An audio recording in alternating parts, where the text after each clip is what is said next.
Oh, yeah. And good morning, everybody. Yay. Oh, actually, good morning, good evening, and good afternoon. Good night. Good night. We sound like the Ronnies. Good night. The 6 Ronnies. Well, welcome, guys. Thank you very much for joining us Pleasure. tonight. Thanks for having us. Yeah. That's it. Yeah. Great to have you, Scuba. Thank Fresh you off for a visit to the UK. Oh, yeah. Yeah, you've been back a while, I guess. Just long enough to cut the grass twice. But apparently I should have bought like a herd of goats before we left. It was like a foot and a half high. I found where all the rain was, Dave. It rained at home the entire time we were gone. Really? Oh, yeah. I'm so thankful that you brought the rain. You brought the sunshine over to the UK. It was uncanny. When I looked at the weather forecast before you arrived, it was rain throughout the whole week, and then as soon as you arrived, the clouds parted. There were angels singing. God laughed. And there was sun. It was amazing. It's crazy. Good on you, Scuba. I took a picture of the sun and Blackpool Tower in the same picture because nobody would ever believe that it was, that nice in Blackpool. How you been, Luke? You been all right?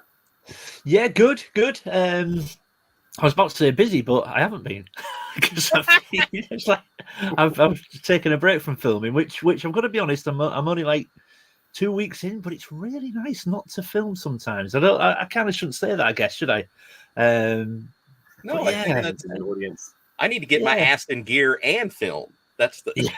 But no, just taking it a little bit easy at the moment. So yeah, it's been quite nice. Videos will come back soon, but quite nice at the moment to get up on a weekend and not have to think about doing any filming. But yeah, other than that, all good. Good. Scotty, you going all right? Yeah, going good, mate. Just the usual busyness. I put a video out yesterday. And then obviously, next weekend we're looking to go down to our nation's capital in Canberra to do a little bit of toy hunting down there. So I'll be filming then. So I'm trying to work out whether I try to get a video out between now and then, or whether I just follow Luke's lead and just give myself a week off. So that's where I'm at the moment. But excited to be chatting with you blokes this morning. Thank you.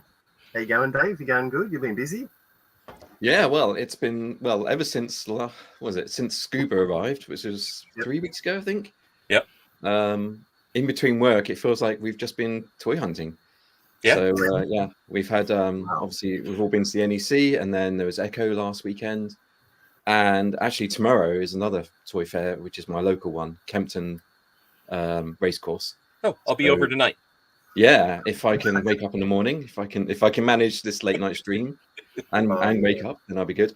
And if I look a little unprepared, it's because I've just literally watched Rebel Moon. So just as it was finishing, I jumped onto this stream. So were you like, I feel like I have something to do. Yeah. It's like, oh, there's a stream.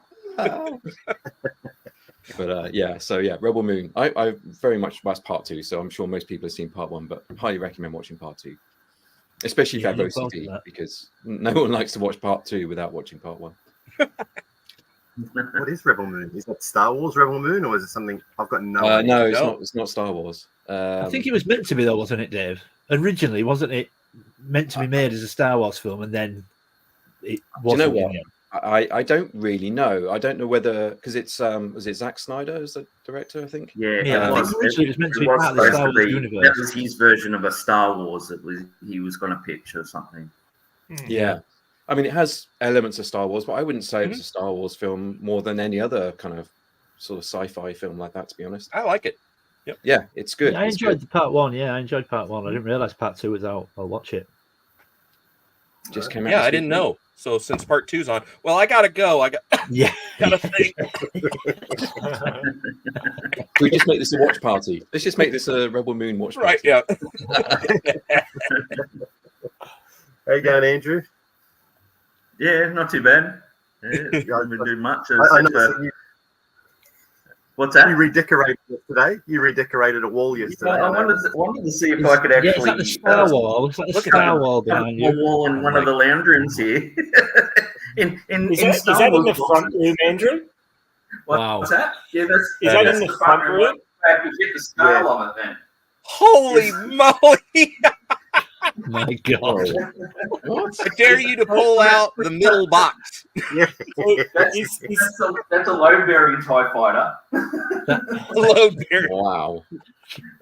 That is Yeah, unbelievable. So does that tell us the state of the collection room that you have to take up a whole wall of a large living area? Well, these boxes are only. I could probably do the two other walls. Wow. That's a serious game of Jenga right there. Wow. I thought it'd just be. I got bored, so I thought it'd be funny because I was trying to clean up in there, and I had to get them out anyway. And I thought, maybe if I build a wall, it'll look good on Instagram or something. That's awesome. Andrew, you keep talking sexy like that. The stream's going to get demonetized.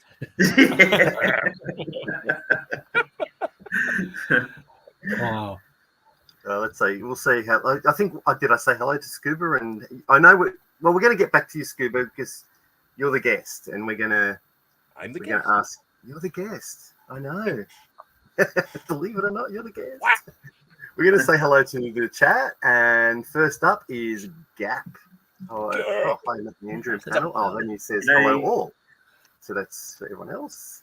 We have Adam, the real Adam, I spritzed myself with cologne before I came on, just in case there's smell-o-vision. The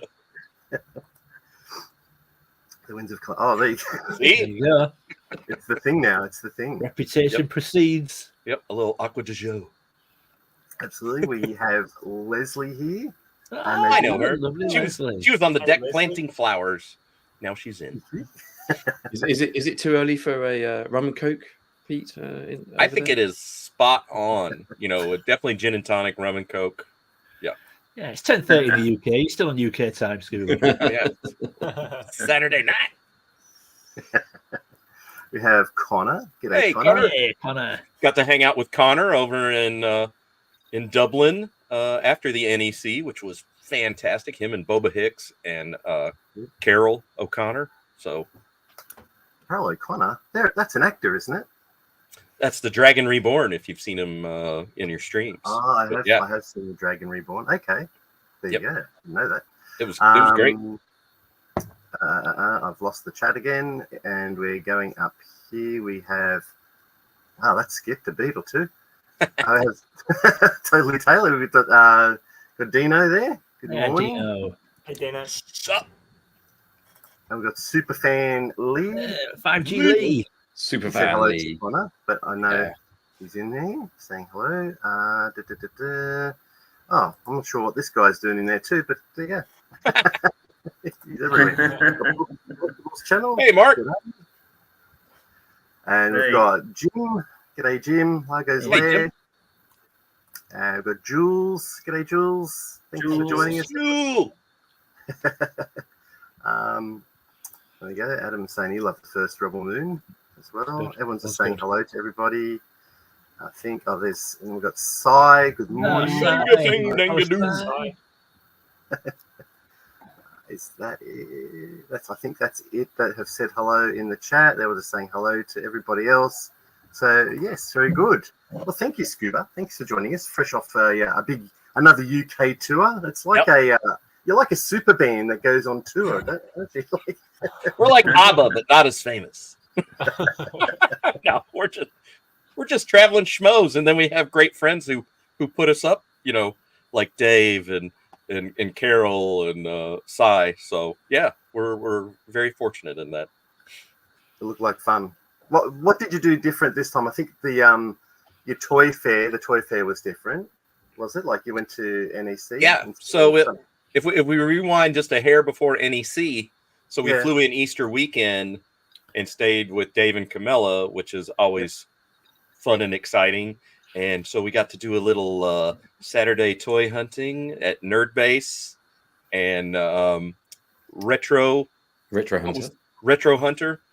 And then Dave said, "Hey, if you're not too worn out from flying and all of Saturday, Sunday morning there's a Totten Toy Fair.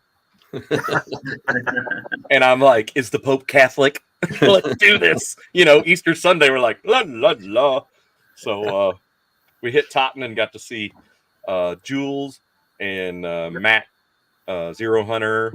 Man, yeah, we saw several folks there long before the NEC. So that was fun to get in like a small toy fair, because Dave's like, I don't know if you're gonna, you know, if you might find something, you know, it's not a huge toy fair, and I'm like, all right. There's always something to find. To be fair, Pete walks in the door, and literally on the very, you know, just as you're paying for your ticket, just behind there, he finds his first almost grail item there. Yep, found a little yak face from Andrew that runs the toy fair. He's like, that's my table. And I'm like, how much? Said, please don't say a large number. Please don't say a large number. And it was a good number. And I was like, I'll take it. And some Action Force loose weapons. And he said, thank you for not balking at the price. And I'm like, I know a deal when I see it. Yeah. I think some people appreciate that when you just accept their price. Yeah. Dave, can I ask you a question? I know probably everyone knows this, but I don't. And I asked Luke through the week, but I said I'm going to ask Dave. And your wife is Camilla, but I hear you refer, or some people refer to her as DCB June. Is that correct? She's in the chat now. Yeah. Oh, there she is. DCB June. DCB June, saying her name, and she appears. There she is. DCB June. That just happens to be the Google account that we had a long time ago. So she just uses that for YouTube.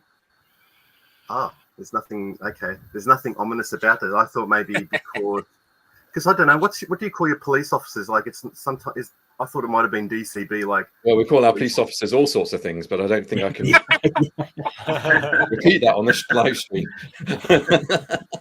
And I know he would never say that to Camilla. Ever. Fantastic. Okay, well that's cleared up then. That's easy. That's easy. Yeah, I mean, you're almost ruining the mystery really of DCB June, but honestly, it just happens to be a Google account that we had. Yeah, I thought she might have been a police officer, and that was her undercover name or something like that. And well, it's funny you say that because she really wants to be a detective. So she loves watching all of those murder mystery programs and all the light-hearted ones, but more concerning, the really kind of dark, sinister ones as well, where they track, you know, real life serial killers and stuff like that. And whenever she watches those, you mean Midsummer Murders? Yeah, well, Midsummer Murders, yeah, that's one of the light-hearted ones. But she'll be watching those ones that, you know, all those like serial killers in America and everything. Oof. And when she's watching them, she's got a notepad and she's making notes. And I'm like, either she's doing that because she wants to be a detective, or she's learning how to kill someone without get away with it. Hungry Dave. Something to drink, perhaps. Exactly. Oh, no. Hey, Dave, you know that Midsummer show has got the highest death rate in any show. What Murder She Wrote? Yeah, the Midsummer Murders, you know. Yeah. Was it where was that based? Is that the one that's Jersey? I can't remember. Which one's the Jersey Bergerac or something? Yeah, Bergerac's Jersey, but yeah, the area, wherever that area is, don't live there. No. Yeah, it is a bit concerning. Rachel likes all those sort of murder mystery things, and sometimes she seems to be taking a real lot of notice of how they're doing things in it. And I looked at her one night and I said, are you going to kill me by smothering me or something like that? She's like, no. She started laughing. No, that's not how I do it. Like, That's much too traceable. Yeah, amateur stuff, Luke. Come on. Honestly. Well, same as Leanne's. She watches How to Get Away with Murder, and I just go, shit, I'm in trouble. It's like, being a good boy. I knew I shouldn't have had all those packages delivered to the house. It's when you get home and you go, why am I standing on plastic? Yes, I remember American the Sark. Psycho style. Yeah. If you see my collection all of a sudden being sold through various Facebook groups or eBay or whatever, then phone the police. Yeah. G'day, Kat. Thanks for joining us. Hi, Kat. All right. So, did you want to? What did you pick up there, Scuba? Like at an NEC? Have you got a few goodies there? How long have you got, Matt? Yeah, I just I grabbed a quick assortment, but yeah, like Matt What gifted do you make me you did? a Jedi annual. Ooh, Oh, Yeah. sweet. Look at that. very Which- nice. To Looks like brand new. yeah, and Yeah, that's you know we right. didn't have annuals in America, so Oh. Dave got me the Star Wars one. Now I just need the Empire to complete that. But I picked up at Nerd Base and a couple other places. I went heavy on the annuals. Of course, that's not saying it lightly. Leslie knows how much those annuals weigh. And I She had to pack them. I didn't even know that you didn't have annuals. So when we were in that comic place and I spotted the Star Wars, the first Star Wars Yeah. annual, I just turned around to Pete thinking, oh, he's got this. So I just turned around to him and said, do you have this one, Pete? Expecting him to say, yeah, of course. And he went, no, we don't have annuals. Like, what? So bit of an annual hunt there. Like Christmas crackers. I always thought you had Christmas crackers, but you don't. Nope. No, really. I mean, America's cool, but there's a lot of things that are way cooler that we don't have. It's like, even for the melting pot that we are, we missed out. But so a lot of annuals, and then Okay. I picked that up. Oh yeah, 20? checkpoint. Yeah. Nice. I don't usually talk price, but okay, 25 quid. Oh, bargain. That's pretty good. Yeah, just killer. Nice. David's World Toys. He gave me a Beatlemania little plastic cool's guys, that? which is way cool. Yeah. I love the fact you're using the word quid as well, Pete. Thank you. Brilliant. Which thanks to Trained him well. David World's Toys, he got us in on a dealer pass. So we were with Stu and Georgie and Chris Miwa. So we were in early. I think we got there about 8:30. And so I was, if anybody had seen me yakking and talking, I was hoping to find a Palatoy Creature Cantina because it is a different base than what we had here in the States. On a quick scan, I did not see one there. But what I did see was this craziness. Oh, no way. Yeah. The Oh my God. tail end of the line. What is that? 87? 80? Yep. Wow. Yeah, I think it's 86, 87. Yeah. European mini rigs. Sealed. Yeah, like case What? fresh, new stock, unpunched. Oh my, And Wow. I bought these from Attic Raiders, which that's was a thing of beauty. yeah. And because there are 3 in the set, and they were like, "You'll be back," Yeah. and I was Yeah. like, probably throughout the day, I just kept revisiting and Didn't they call that- purchasing. Isn't that I've also never known as seen Cliff these Climber? before either. Yeah, Cliff Isn't that Climber, neat? I think. Look at Wow, the that is condition of that. amazing. yeah. And it was a shop that had closed down, and back in their storage room, Yep. they had unopened cases of these things. And my absolute favorite, and you know why? 3 for 3. Oh yeah, Scuba Attack. the Scuba Attack. That's so cool. Love it. All 3 of So- them scuba. I can't believe Oh, that. It's so cool.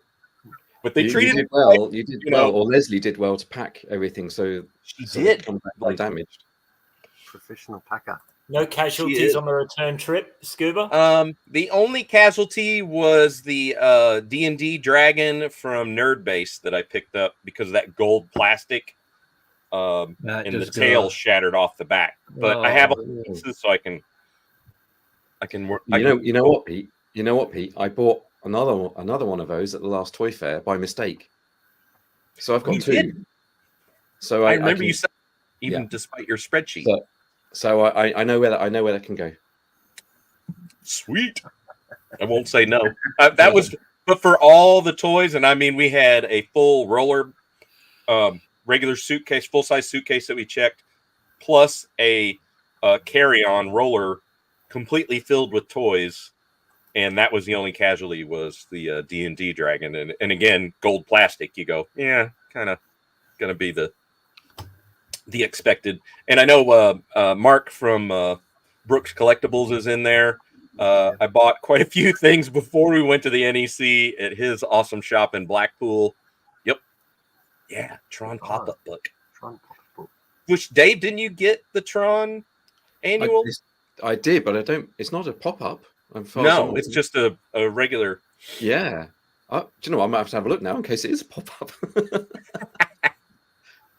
I picked up. I don't have it with me, but at Mark's place, I ended up getting a EV99 for a great price. And his one arm is not attached, but the peg's there, so that was cool.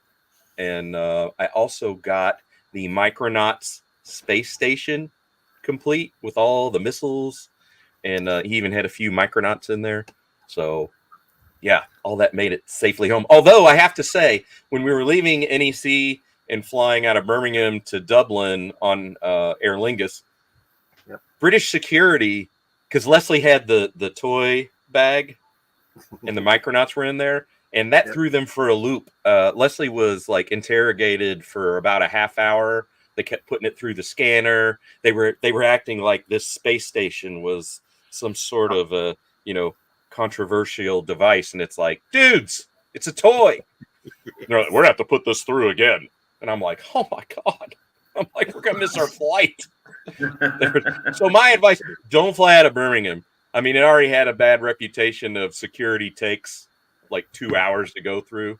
It's horrendous because it wasn't just us. You looked across the sea of scanning points, right? And everybody's got the same expression. Son of a bitch. They're just like ripping people apart, and all their stuff. And it's like, oh my God, Heathrow is like a dream. You like whisk right through, But that Micronaut space station they got a really, really close look at that. It's a space station, Pete. What do you expect? Right? I don't know. Maybe it was all the metal parts of the Micronaut. Like, what the hell? Come on. Maybe it was someone's holy grail there, and they just really wanted to have a good right? look at it. Yeah. Maybe if we keep scanning it, they'll give up and leave. I don't, Maybe they thought it made a rifle or something if you put all the pieces together. On all the metal interlocking balls and everything. Like, what is this? G'day, Johnny. Thank you for joining us. And my other thing that I grabbed was oh, yeah, lovely. Yep, Andrew, the gray version. Dear me. Yeah. Beautiful. So Dave helped me restore. He restored a battle damaged white version for me because we at Retro Hunter I picked up a very nice one, but it had a little damage on the engine. And happened to be at Totten the next day, and Dave's like, "Hey, there's a beater X-wing," and he's like, "Leave it to me."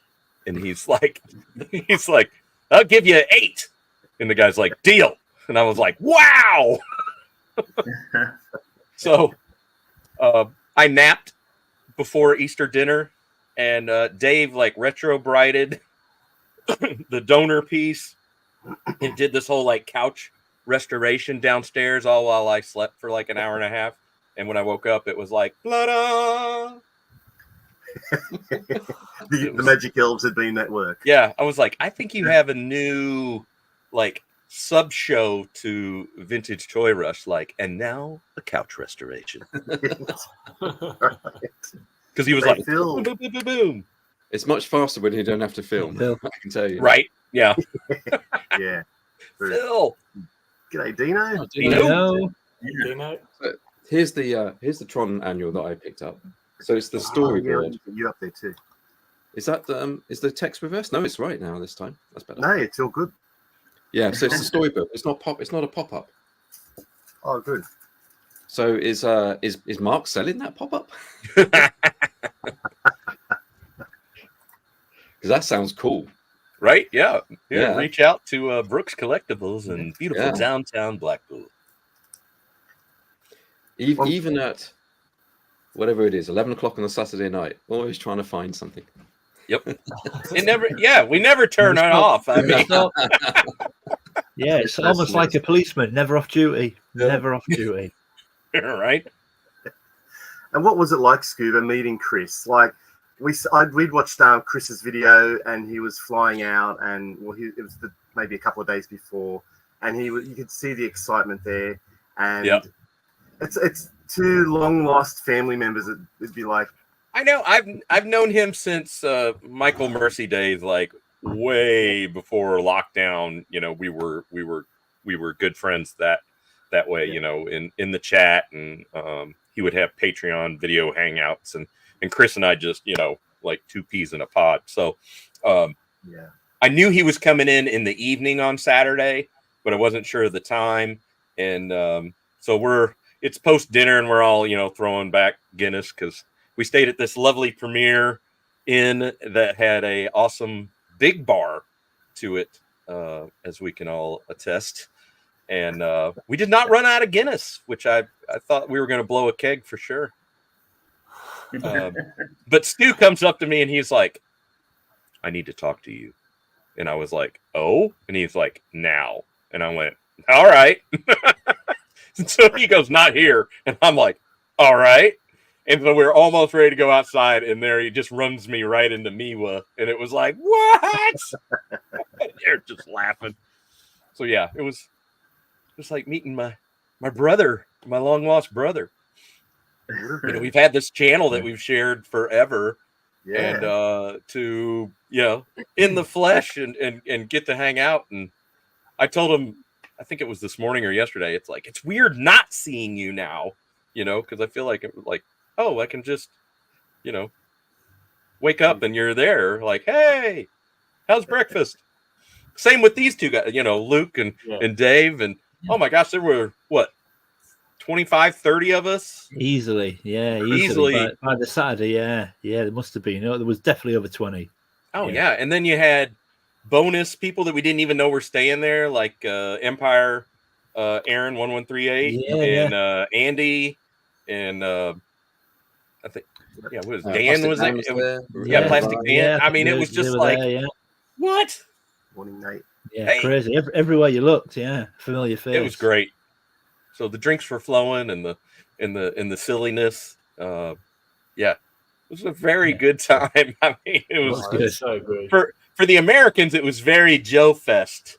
If you've been to Joe Fest and you were hanging out, it was like the English version of Joe Fest, as far as hanging out in the bar, having a meal, and then just carrying on with Jason. Hey, Jason. Yeah, Jason was there, which was fantastic. Was there, Got to see him at Acme Toys. Is that a real thing?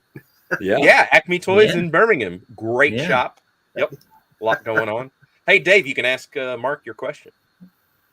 Yeah, Mark's there. Mark, is your Tron pop-up for sale? Asking for a friend.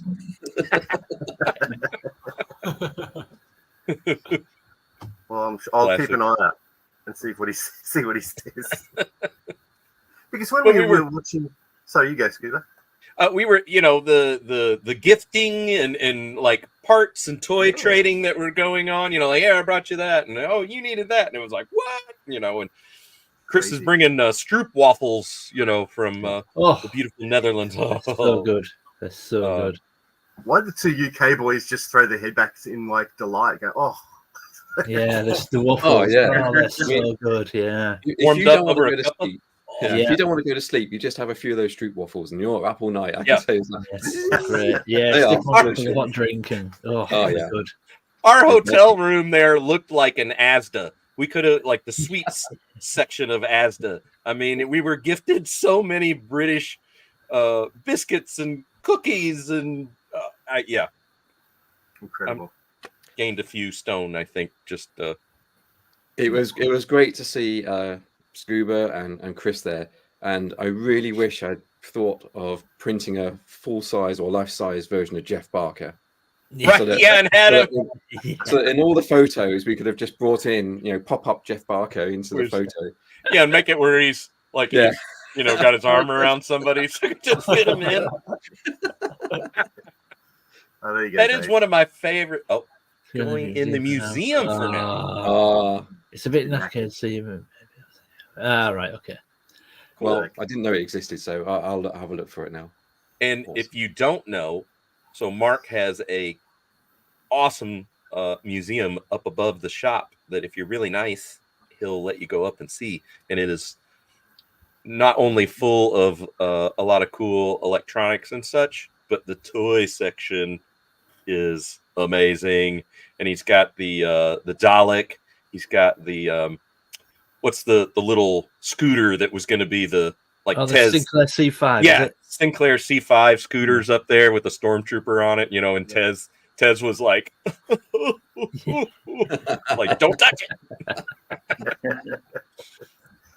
We've got a shop similar to in Sydney like that, don't we? Like Alfie's Collectibles. And he's got a section at the back, which is he calls his collection, the museum. Mm-hmm. And over here is what's for sale. But you kind of find yourself wandering to the museum part and going, is that for sale? You sure? I want to buy that. I want to buy that. I feel like Alfie's come close to snapping at me a few times just for asking just one too many times. Are you sure you Are you wouldn't sure consider that's parting with that? But he's too nice to do that. He's too nice to have a go. Mark is too, because he puts up with my hey, look at, no, okay, that's not. Yes. Yeah, no touching. Just look, but don't touch. Yeah, look, no touch. Was it tempting to stay on for Echo at all, or you? Very much so. Yeah, I was like, oh, if only. Because not that I would have given up Easter weekend and all the festivities there, but yeah. It would have been nice if Echo had been the Saturday before NEC or so, the same weekend. Yeah. Which is, it's in the US, our toy fairs are typically Friday night, all day Saturday, and then a Sunday morning into mid afternoon. And over there it's you get one day and you get from here to here, and that's it. 3 o'clock at NEC, it's pack this shit up. We're out. Yep, same as Australia. We're like that too. Yeah. Very efficient. That's it. Yeah, I guess it Scuba, gives time. Scuba, how long was the trip overall? We were gone a week and a half. Okay, and were there situations where you're I don't know what I'm going to see at NEC, so I'll save my money. I won't buy this, and then you thought, because thinking about my toy hunting trips, most we've done is a 3-day weekend kind of thing. Mm-hmm. So I haven't had a situation where I've been oh, should I buy this? I don't know what I'm going to see at the next stop. And you have that conundrum, where you want to. I feel I'd like to answer this on Scuba's behalf. Go ahead, Luke. No, there was none of that. Okay. There was me and there was Si. We were I don't really want to spend anything until we get to Sunday. Every shop we went into, Scuba was just and I'll take that, and I'll take that. And it was a Hoover vacuum. NEC's in 2 days, Scuba. Yeah, I'll take that. Yeah. And I'll take that. Yeah, so the purse strings were extremely loose. There were no purse strings. I'm not telling anything. Leslie, she put in no. Yeah, she knew, and that was kind of our behave at home and not go hog wild on anything. Yeah, and save and save and save so we can go just bananas. So it.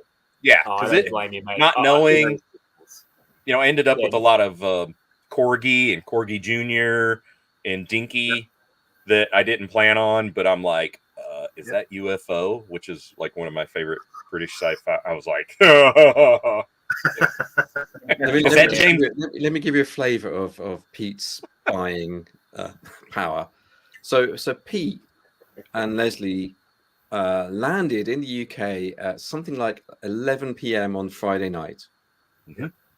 By Saturday 1 p.m. in the afternoon, we'd come home and Pete was showing Leslie the hall already, and it was covering the floor. He'd hardly been in the country. He'd been in the country a few hours, and it was just. And then, because David's very gracious. He's like, "Oh yeah, I've got those parcels upstairs from yeah, chocolate chip Wookie you need to unpack." And Leslie's like, "What?" And I'm like, "Just a few boxes." It must have been a oh, big bag. No. this is Pete doing his deal. How much is that? Oh, this much. Deal. Put it on the pile. They never believed me when I was like, "I'll just put this to start a pile," and they were like, "Yeah, all right." I'm like, "No, literally, there's going to be a pile." No haggling. Just go for it. Actually, I follow the general rule of just start, amassing purchases, and then at the end, Get a deal. I get some sort of a good price. Yeah. A bulk discount. Yeah. Yeah, bulk discount. Yeah. Yeah. And what's this talk of the salted licorice? Who can expand on that? Oof. Ah, All right. So you take that one, Dave.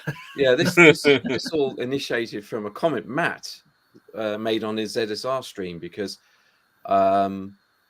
I'd sent a parcel to Shabby, and in the parcel was a bunch of Swedish sweets and delicacies. And Matt said, "I've never got any Swedish stuff from Dave." So Camilla and I, DCB and I, went, right, we are taking everyone a bag of Swedish sweets to the NEC, and then no one can ever complain again that they've never received any Swedish stuff. And I didn't know, but Leslie and DCB added in this salted licorice into the bag. Now, I've tried this stuff, and it is disgusting. I love Swedish salted licorice. It is disgusting. I mean, you talk about Marmite.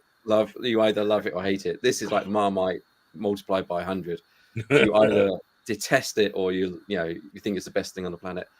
So yeah, I didn't know it was in there, but people come up to me going, "What was that? What was that black stuff? That was disgusting." Or they come up and go, "Oh, I really love that black stuff, that salted black stuff." But Connor, I believe, is in the camp of I love it. And I know Stu hated it. I know Jason hates it. Yeah, it worked. It worked for me. No. That's being polite. It worked for me. Yeah, it's you're either hardcore or not at all.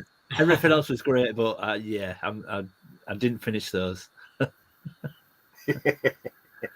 So if nobody liked the salted licorice, blame Matt. Because that's why they got it. It's a man.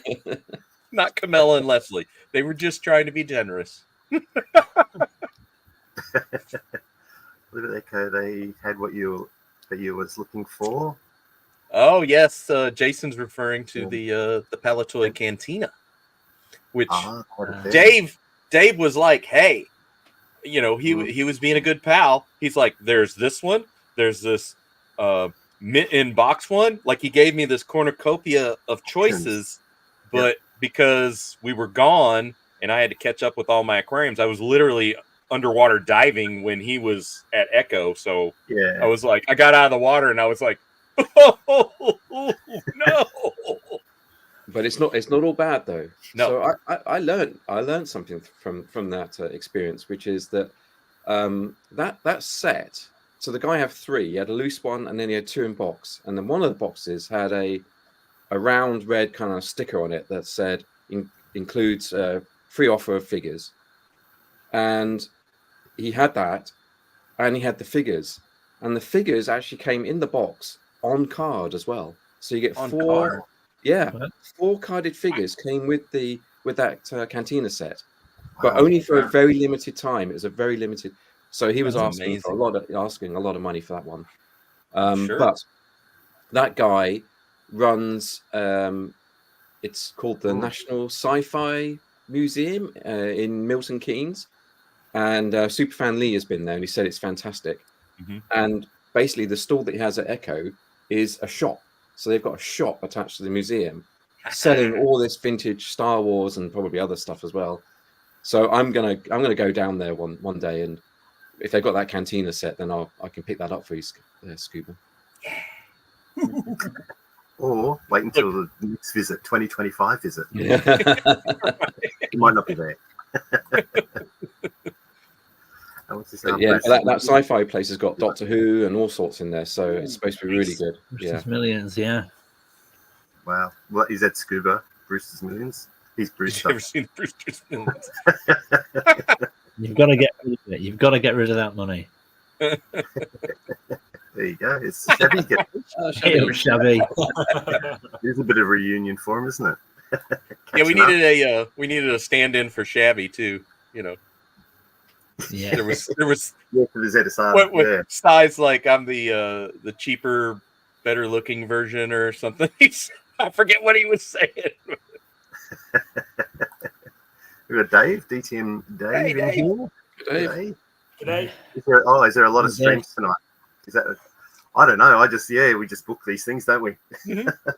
Who knows? Yeah, Dave and his lovely wife Helen, and we got to hang out with them in Blackpool and at the NEC, so it was awesome. Wow. In Blackpool, we didn't have to say goodbye, just like, hey, we'll see you in a few days. Yeah, that's a cool. That'd be cool. Yeah. Especially when you're visiting. Oh, we'll see you in a couple of days. It's Yeah. cool. Instead of saying goodbye. I'm just catching up with some of these chats. Just seeing if I've missed anything in here. Jules, what's June saying? Wow, now wait a minute. Get him, Camilla. Hey, John. G'day, John. John. Thanks for joining us. I'm just going through this, and we've got Sai. Yeah. 2.2 seconds. Same side. Yeah, about the same. Here now. Don't you spit that out. You finish that. We're in a public place. Yeah. There's Super Family. Did you have to buy another bag, Scoob? Because you seem to buy a lot. How did it feel like? It must have been. We bought a ton. Leslie found these cool expandable bags for our, personal items. So it starts off little, but then you can just it expands, which was sweet. Yep, and that really saved our bacon. So we didn't mail anything home.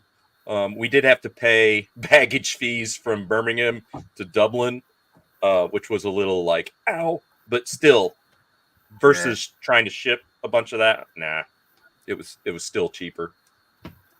Yeah, it's amazing. So it's true. Save for the beef jerky. Beef jerky licorice.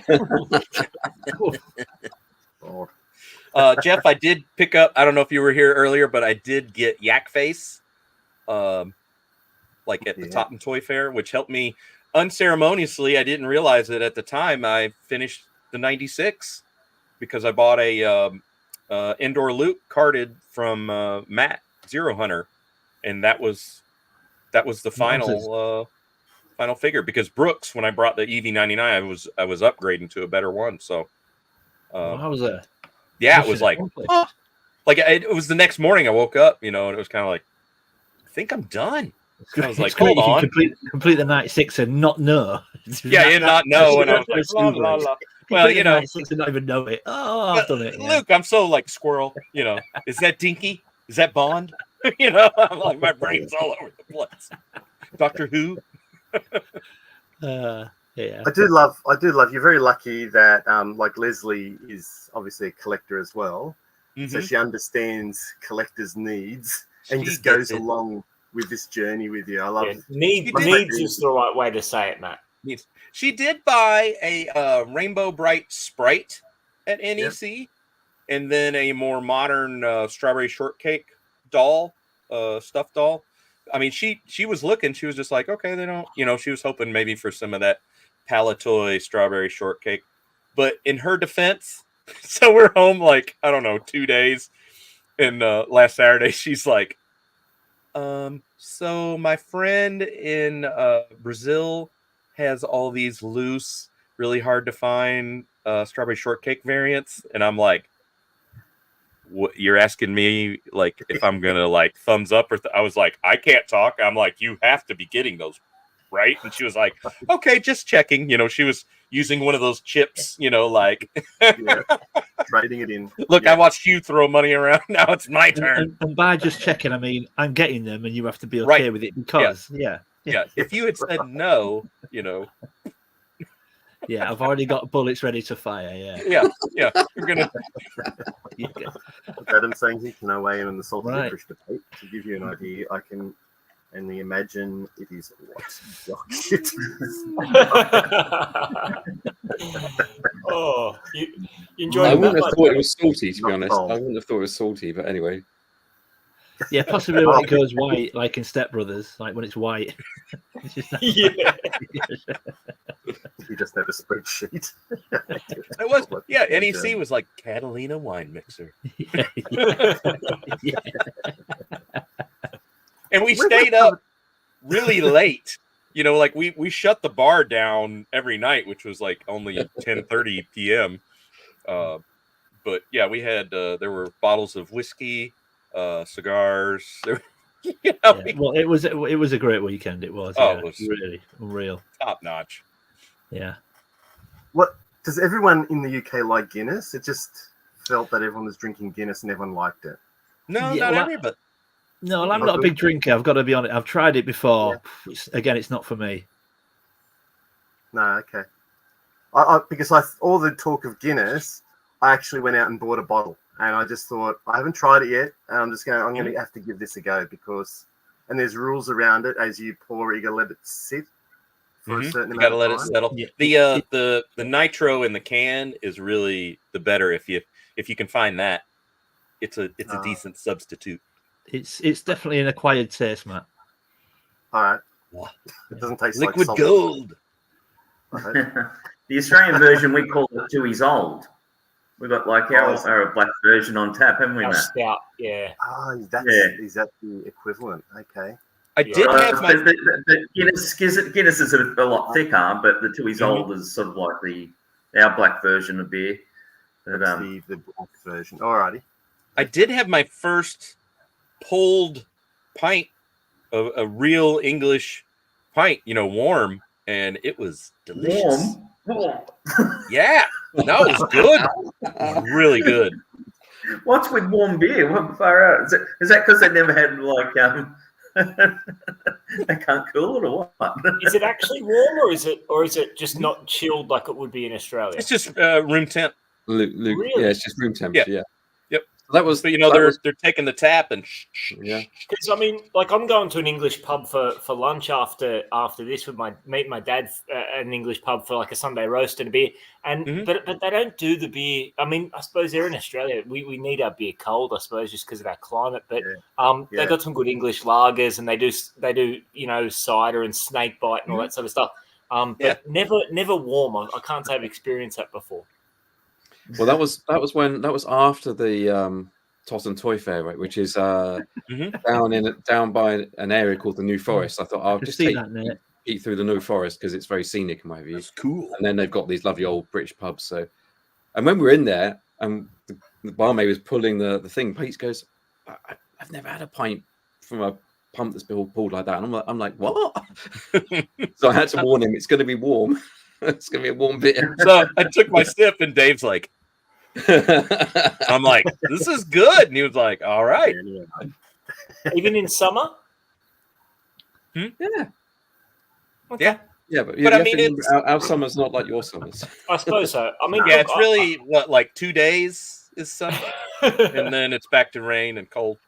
I definitely try it. I mean, I try and make a point of, if I'm traveling, just to try what's on offer. But it's interesting.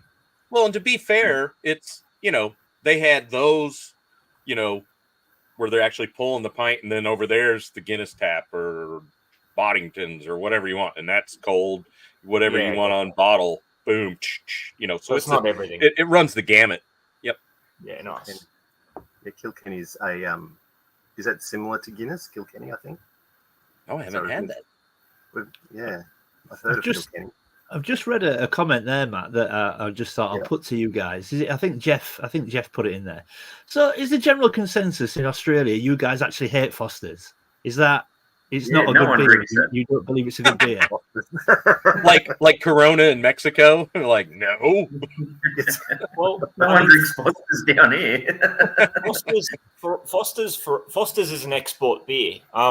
In fact, I don't even think Foster's isn't Australian owned anymore. I don't think. I could be wrong there, but it's an export beer. But I don't think it was always that way because, like, when we go through our family photo albums, like, and I'm very young, like I'm a baby. My dad's always, and maybe this says something about my family, but every family photo, there's Foster's beer cans in every, in every man's hand in these photos, and some of the women as well. And there's even photos where I'm swimming in the pool and my dad's holding me and I'm sipping the Fosters and stuff. So I don't know, maybe I'm throwing my dad under the bus here, but Fosters is in all our family photos from when I'm quite young. So I think maybe going back to the 80s, it was more widely consumed here, but I don't see it anywhere here anymore. You know, I mean, I don't see it on Australia.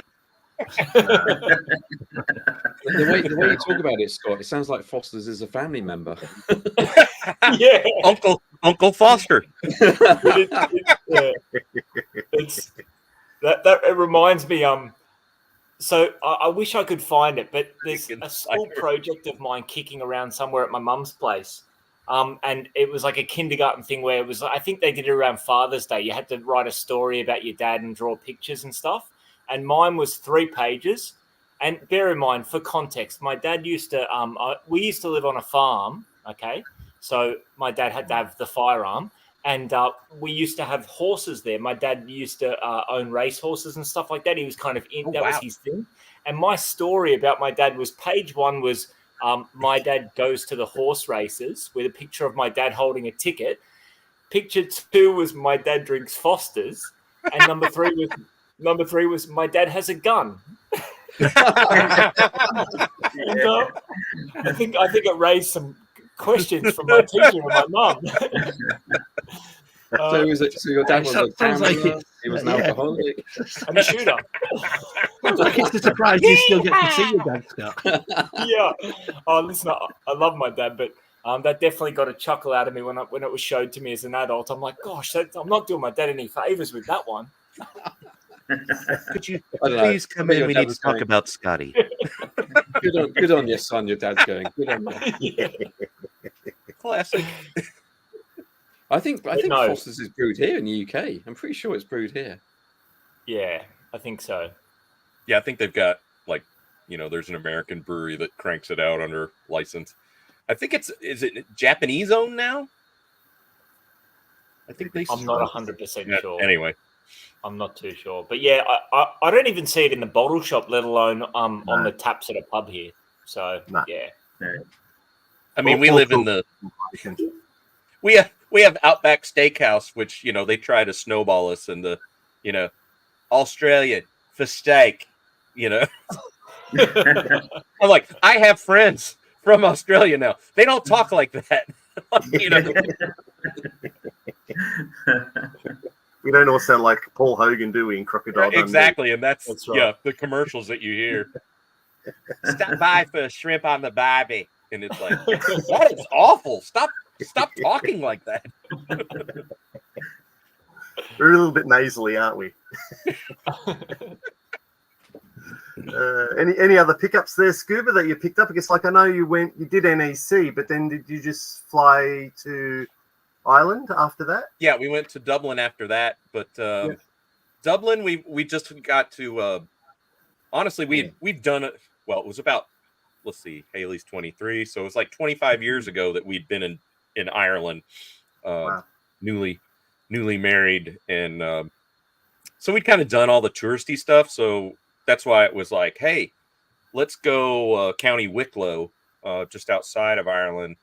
Or Dublin, rather, Sugarloaf Mountain and Glendalough, which we went to a really old monastic settlement that's out there. So we kind of did more countryside and night, Mark. Mark, thank you. More countryside and hitting the pub and just hanging out. And then we got to meet up with Brian Hickey and got stream brain. Patty Lennon. There we go. Patty for dinner in downtown Dublin on one of the nights. And so we just got to hang out and shoot the shit and consume a lot of beers and talk toys. Yeah. And then they're coming over for Joe Fest, which is brilliant. So Yeah. that was not really a long goodbye. It was like, hey, see you in a little bit, See you soon. in a few weeks. Yeah. And Bob's going to be there as well. Right? You said, Yeah, and now they announced Bob Breakin's coming over. Yep. Are you Bob going, Sees. Dave? Are you going, Dave, to Joe Fest, or are you still in No. the process? No, I'm not. I'm not going to Joe Fest this year. Although I am going to America. I'm going to Atlanta in May. Mm-hmm. For courtesy of my son, my 17-year-old son. Oh, that's right. Yeah. Right. So I wasn't intending to go to America this year, but it seems I am. So because he managed to win himself a place on a motor racing school or academy, whatever you want to call it, at the Atlanta Motorsport Speedway. So for a week he's going to be racing single-seater race cars and having the time of his life, basically, while I'm basically crapping my pants. Don't want that. Don't Oh, want that's awesome. But it's, I mean, all I can say is well done to him, because he had to fight. I mean, there are thousands of sim racers enter this thing, and he was one of 30 across all the different sim racing platforms.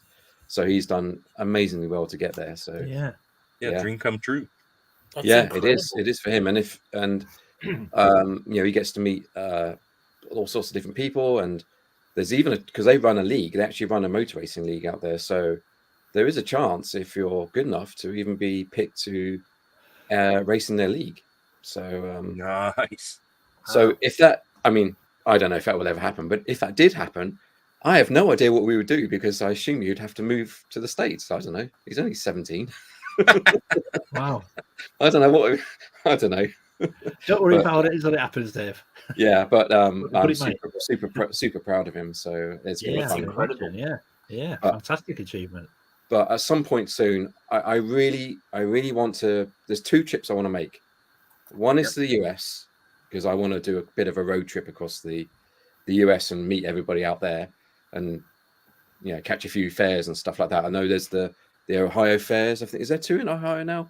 There's the Xenia one that you mentioned, Yeah. Pete, and then there's Kane County. Is that the other one? Kane County, that's in Illinois, up in Chicago. Yep. And Illinois. And Yeah, they're like So- back-to-back weekends in the fall. So I'd love to do that and meet everybody out there. And then the other trip would be to Japan. So I'm trying to work out in what order to do that. So hopefully it's either next year or the year after. Definitely going to be out in the States. If we only knew someone in Japan.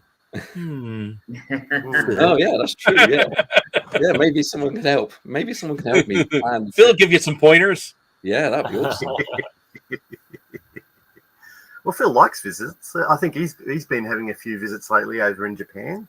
So what's another one? I think he loves a bit of company out there. Well, that's what's so dynamite. I mean, I always say that's the best thing to come out of lockdown was all these friendships, and you got to learn that, well, your toy collecting is not this solitary, it's just me, and you go to a toy fair or whatever, and okay, I got my stuff, I go home and I look at it and go, but it's like, no, I have all these friends. I mean, it's still a lot of our American friends that aren't toy friends are like, so you're going back to England to see people? And we're like, yeah, and there's toys, which is like a cool bonus thing. But yeah, we're going just to hang out. We're friends with them just like we are you. We're just going to hang out. Yeah, I just saw Adam pop up. That he said about this. There's a film, Gran Turismo. Gran Turismo, yeah, that it is true, and my son has actually been in events with that guy that was on that track, Gran Turismo, and a karting event as well. At one point, he was racing against him. Huh. It's funny actually, because the community that he's in is very much like this community. It's an online community, mostly sim racing, but he gets to meet all sorts of different people. He's made friends here in the UK and all over the world, basically. So it's a very similar thing where a bunch of people just get together online and then they become friends for life, kind of thing. Yeah.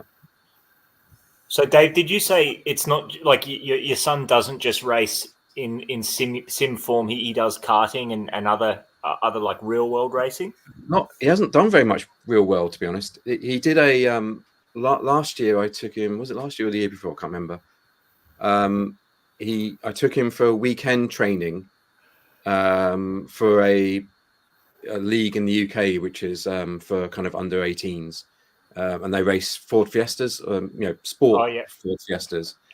And so I took him there, and he'd never driven a car, and he was flying around the track up to 90, 100 miles an hour, really pushing it around corners.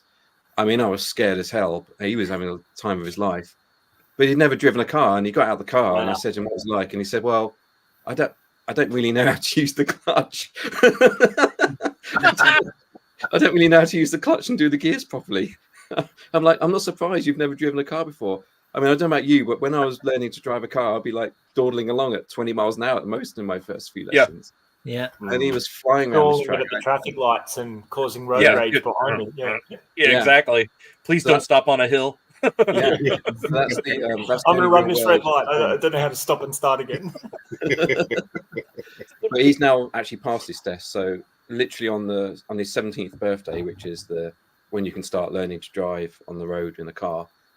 Literally at 9 a.m. on his 17th birthday, he was having his first driving lesson. So now he knows how to drive a car. So that's going to help a lot. Oh, good on him. That's brilliant.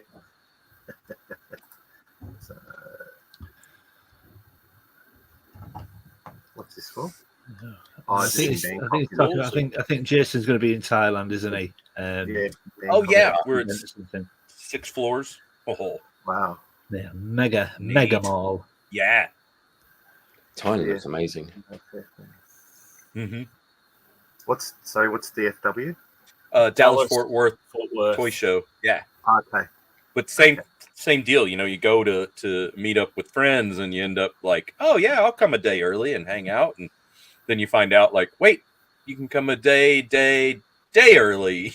Like there's people getting there exceptionally early.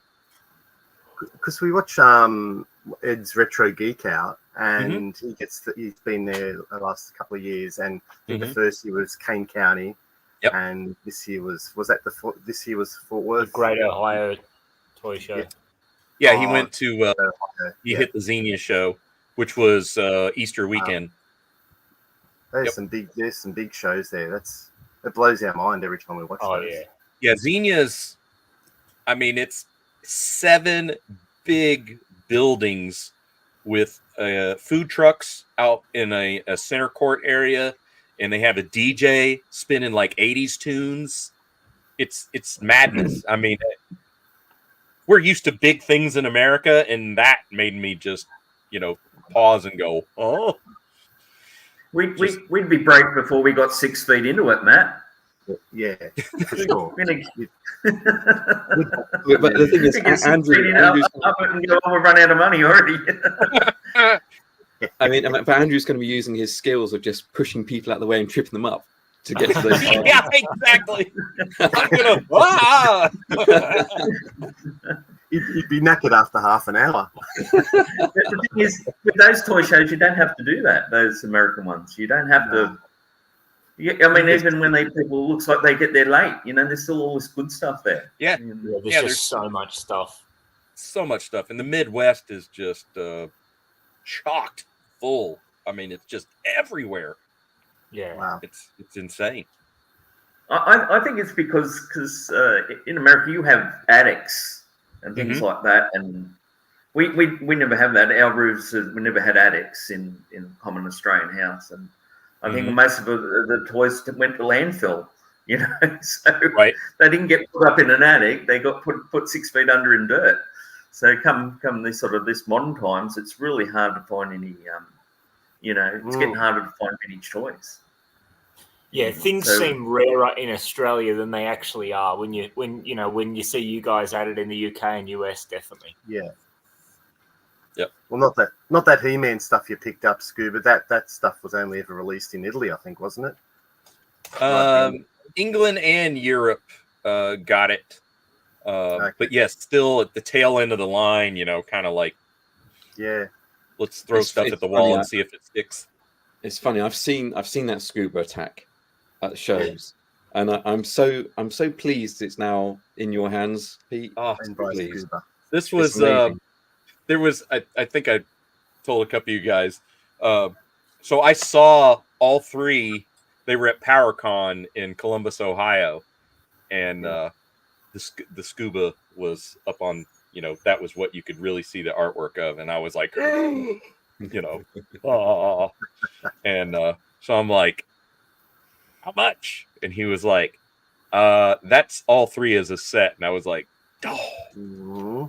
And then he said a very large number, and I'm like, I respect that. I do. I'm like, I'm just gonna look at it, And Leslie was over there, like, she was going, no, because we had just come off like Joe Fest not that long ago, so she's like, no.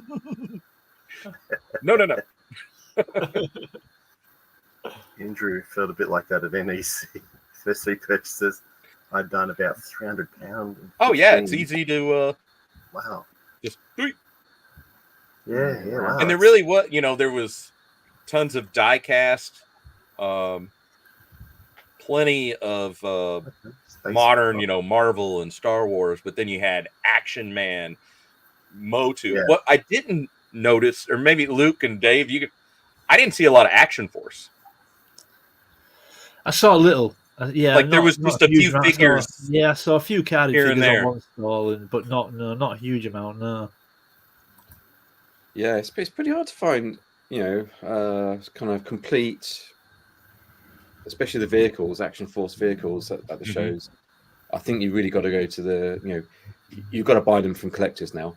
I think if you really want the good stuff, you got to go to a collector and buy. Yeah, I know. Like George Aiken was like, which we finally got to meet George Aiken in the flesh, and because none of us knew what he looked like, he totally was just this ham playing us all. Like he came up to me Saturday night after dinner, I'm a couple pints in, and he comes up and he goes, yeah, this he goes, are you Pete? And I said, yeah. And he goes, George gave me this box to give to you. And I was like, oh, thanks. Well, wait, what's your name? And he goes, George. And then he just walked off. And I go, oh. And I was like, wait, get back here. But yeah, he was rooting around underneath tables and bins trying to find just little bits of Action Force where he could. Yeah, not a lot of Action Force there. Yeah, or Joe. Yep. Or Joe. Okay. There was a Sky Striker. Uh-huh. Yep. Andrew's seen that because Andrew's after one of those, and he's just like his eyes bulged. But it wasn't a what was it, a Palatoy one, was it, guys? Or? Actually, I think it was a International Heroes boxed, okay. if memory serves. Yep. Yeah. Funnily enough, the Sky Striker is the one item that comes up the most, I think, at the shows. But if you want, some of the Z Force vehicles, the APC, whatever, you're never going to find those. It's so hard to get them. Who picked up Z Force or Z? Was it you, Scuba? I've seen some pictures. I picked up 3-carded Z Force at Nerd Base. That was Dave. Dave and Adam were like, "You're gonna want to come over here," and I'm rooting through and I was like, "Okay," and I'm like, "I'll take them." But there wasn't. Nerd Base wasn't. They have a ton more modern than they do vintage now, so we were kind of in and then out fairly quickly. I mean, if you want comics or you want to complete your modern Origins Motu or VC Star Wars or Black Series, man, they got it in spades. So it was cool to see. But then we're like, okay, let's move on. Yeah. Yep. Dave, when or if you come to Atlanta, will you be coming end of August? No. It will be in May, so it's quite soon. Yeah. Right around the corner. Right around the corner. Yep. Hopefully he'll be going right around the corner. Yeah. Because I can tell you in his own car, he seems to have trouble with corners. I've already had to fix his car twice, and and that's like, I'm not doing it again. You better start driving properly on the road. It's getting harder and harder. Okay. November. Okay. It is. Down. Yeah, there was one stall there that, that's where I got the checkpoint, and he had really good prices on his stuff. I know he's coming to Joe Fest, and he's bringing just a slew of Action Force, he said. And I was like, well, prepare to sell out, because people will just like lose their minds. I mean, they were like last year's Joe Fest, one of the few Action Force things, besides the table that Tony and Bobby Valla like decimated before we got to see it, when it was just dealers in there and it was all carded Action Force. Other than that, which we didn't even know, because it was already gone, there was a bin of just random Action Force parts, like part of a Z Force headquarters and a ATC, just bits. And people were like, "Oh my God!" And you're like, the guy wants like $300 for that, like, oh, it's Action Force. But people kept, and eventually somebody did buy it, but it was like, there was nothing even remotely complete or help, But yeah, people just, of course, so do I. Nothing feels like it's complete in Australia. So the fact that this guy's going to be bringing complete Action Force, and probably loose and boxed, I was like, yeah, bring all you can, because you're going to sell out. Who was that, Pete? Sorry, was that Alan? Did you say? Or who's going over? I can't remember. It was the stall, where we had coffee and beers on that back, that back aisle, like just diagonal from us. I mean, literally, like I could have thrown. I can't remember. I'll have to go back and look. Can't help you. So did you have all that in the G.I. Joe sticker, Scuba, or you just buying these in now in the Action Force brand, or is it? No, there's so yeah. So we didn't. Yeah, that early Action Force stuff. In what wave 1, 2, wave 3, that was like, none, zilch over here. So that's all new and awesome and cool. The first wave in the G.I. Joe brand already, though, have you? No, so much of the Action Force didn't come. No. I mean, here. you've got the Action Force one and the G.I. Joe branded one. Yeah, like like Checkpoint. Yeah, so you've got that in the G.I. Joe branded one, haven't you? Yeah. Yep. So you just sort of, so you'll leave that in the box, that one, or you'll take it out? I'll probably take it out and just have it, with the box behind it. Yeah. Yeah. Is it sealed or no? No, it's because he was like, the box isn't perfect, and I was like, I don't care. The fact that it's Action Force, I'll take it. And he had, like I said, his prices were spectacular. If this was in the States, that's $100 US. In as it sits. So the fact he was like, 25 quid, and I'm like, here, take my money. Well, you wouldn't even find one out here in the box, would we, Matt? Do you have Action Force at all over there in the States? In Australia? No. We just we had would have the G.I. Joe brand, and right. So we didn't have any. We had Action Man, which is the doll. Yeah. When we were young, but I don't remember seeing anything like Action Force. Not Action Force. We had. Well, Toll Toys didn't have it either, did they? They didn't pick up the G.I. Joe. So they picked up Star Wars. So So they made a lot of Star Wars stuff down here, but not the G.I. Joe stuff. No. Yeah. It is. I mean, it's so much fun to learn these toy histories and to meet somebody like Bob Breakin that enjoys being around us, right? Like he could easily be like, you idiots, it was just a job and a check. Like, good Lord, get a life, that the whole like William Shatner joke where he's at the Star Trek convention, like, and the guy's like, excuse me, do you remember an episode? And he's like, get a life already, But he's not. He's like, here's the blueprints. Here's where I sketched, the Robo Skull ideas, and you're just like, oh. Wow. And the fact he's willing to. I so want Bob at Joe Fest to just tell you, get a life, Pete. I've humored you this long. I can't do it anymore. I need to have him be like, dude, we got to do this. I'm like, Yeah. I need to video you telling me, Yeah. Scuba, it's just Action Force. Get a life. It was a paycheck. Well, it's funny you should say that. I was watching an interview with, Scott knows, but there's a guy who created the WWF Hasbros back in the day, and actually, I forgot his name, but he created a lot of the GI Joes as well. But to him, it was just a job. Like he was interviewing him, and he could remember nothing because all he did was design the toys. He didn't know anything about marketing, why they lost the contract, why they decided to go with this design over that design. He knew nothing about it. He had some original designs, and that's what he gave the guy and showed the guy. But that was all. And I went, well, yeah, he's not like us. We're like fascinated why they went with that instead of that. Why was it cancelled? He doesn't care. It was just a job, paying job. So yeah, it's interesting to different perspectives, right?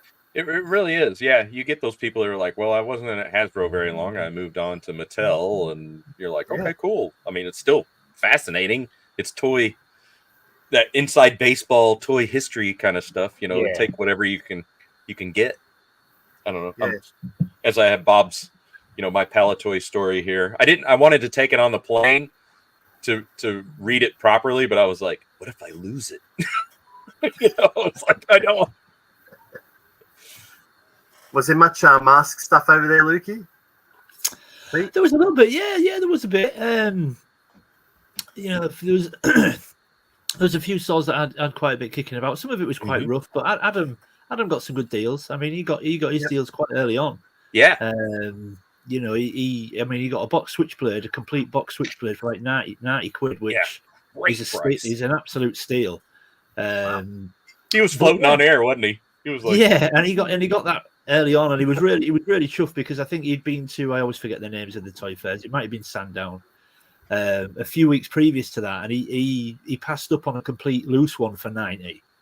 So he was speaking to me the day after, going, I don't know if I made a mistake. Maybe should have just got it. And I mean, I'll probably find one at NEC for that price, maybe, but I maybe should have just got it. And then he found a boxed one for the same price as soon as he walked through the door. So he was buzzing with that.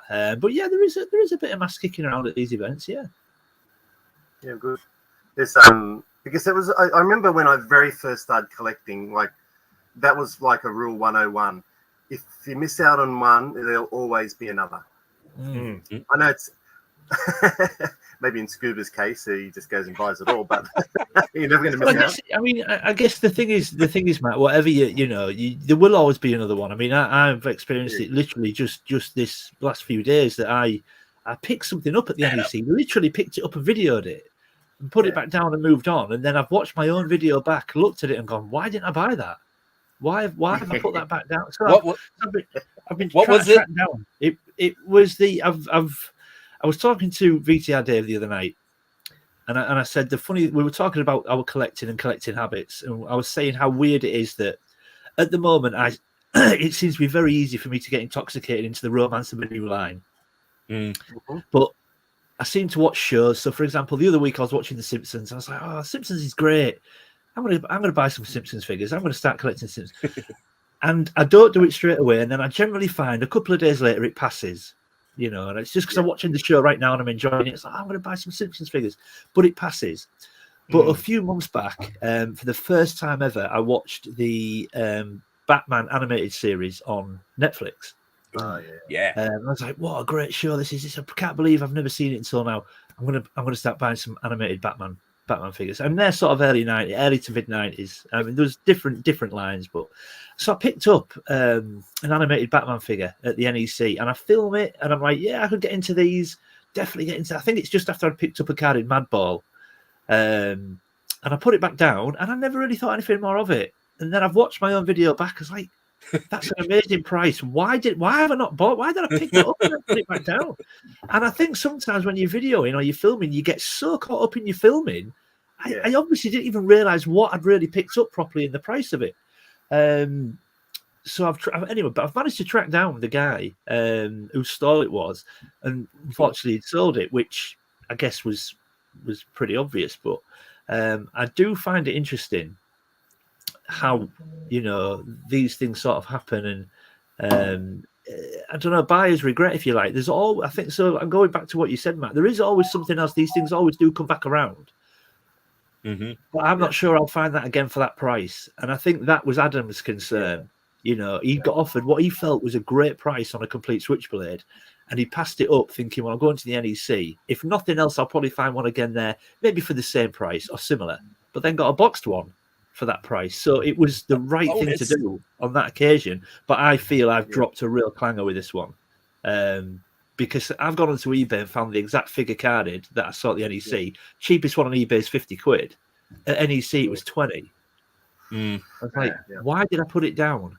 But yeah. Do you find, I mean, again, you know, a new line is super intoxicating. You know, it's like, absolutely. It's like falling in love all over again.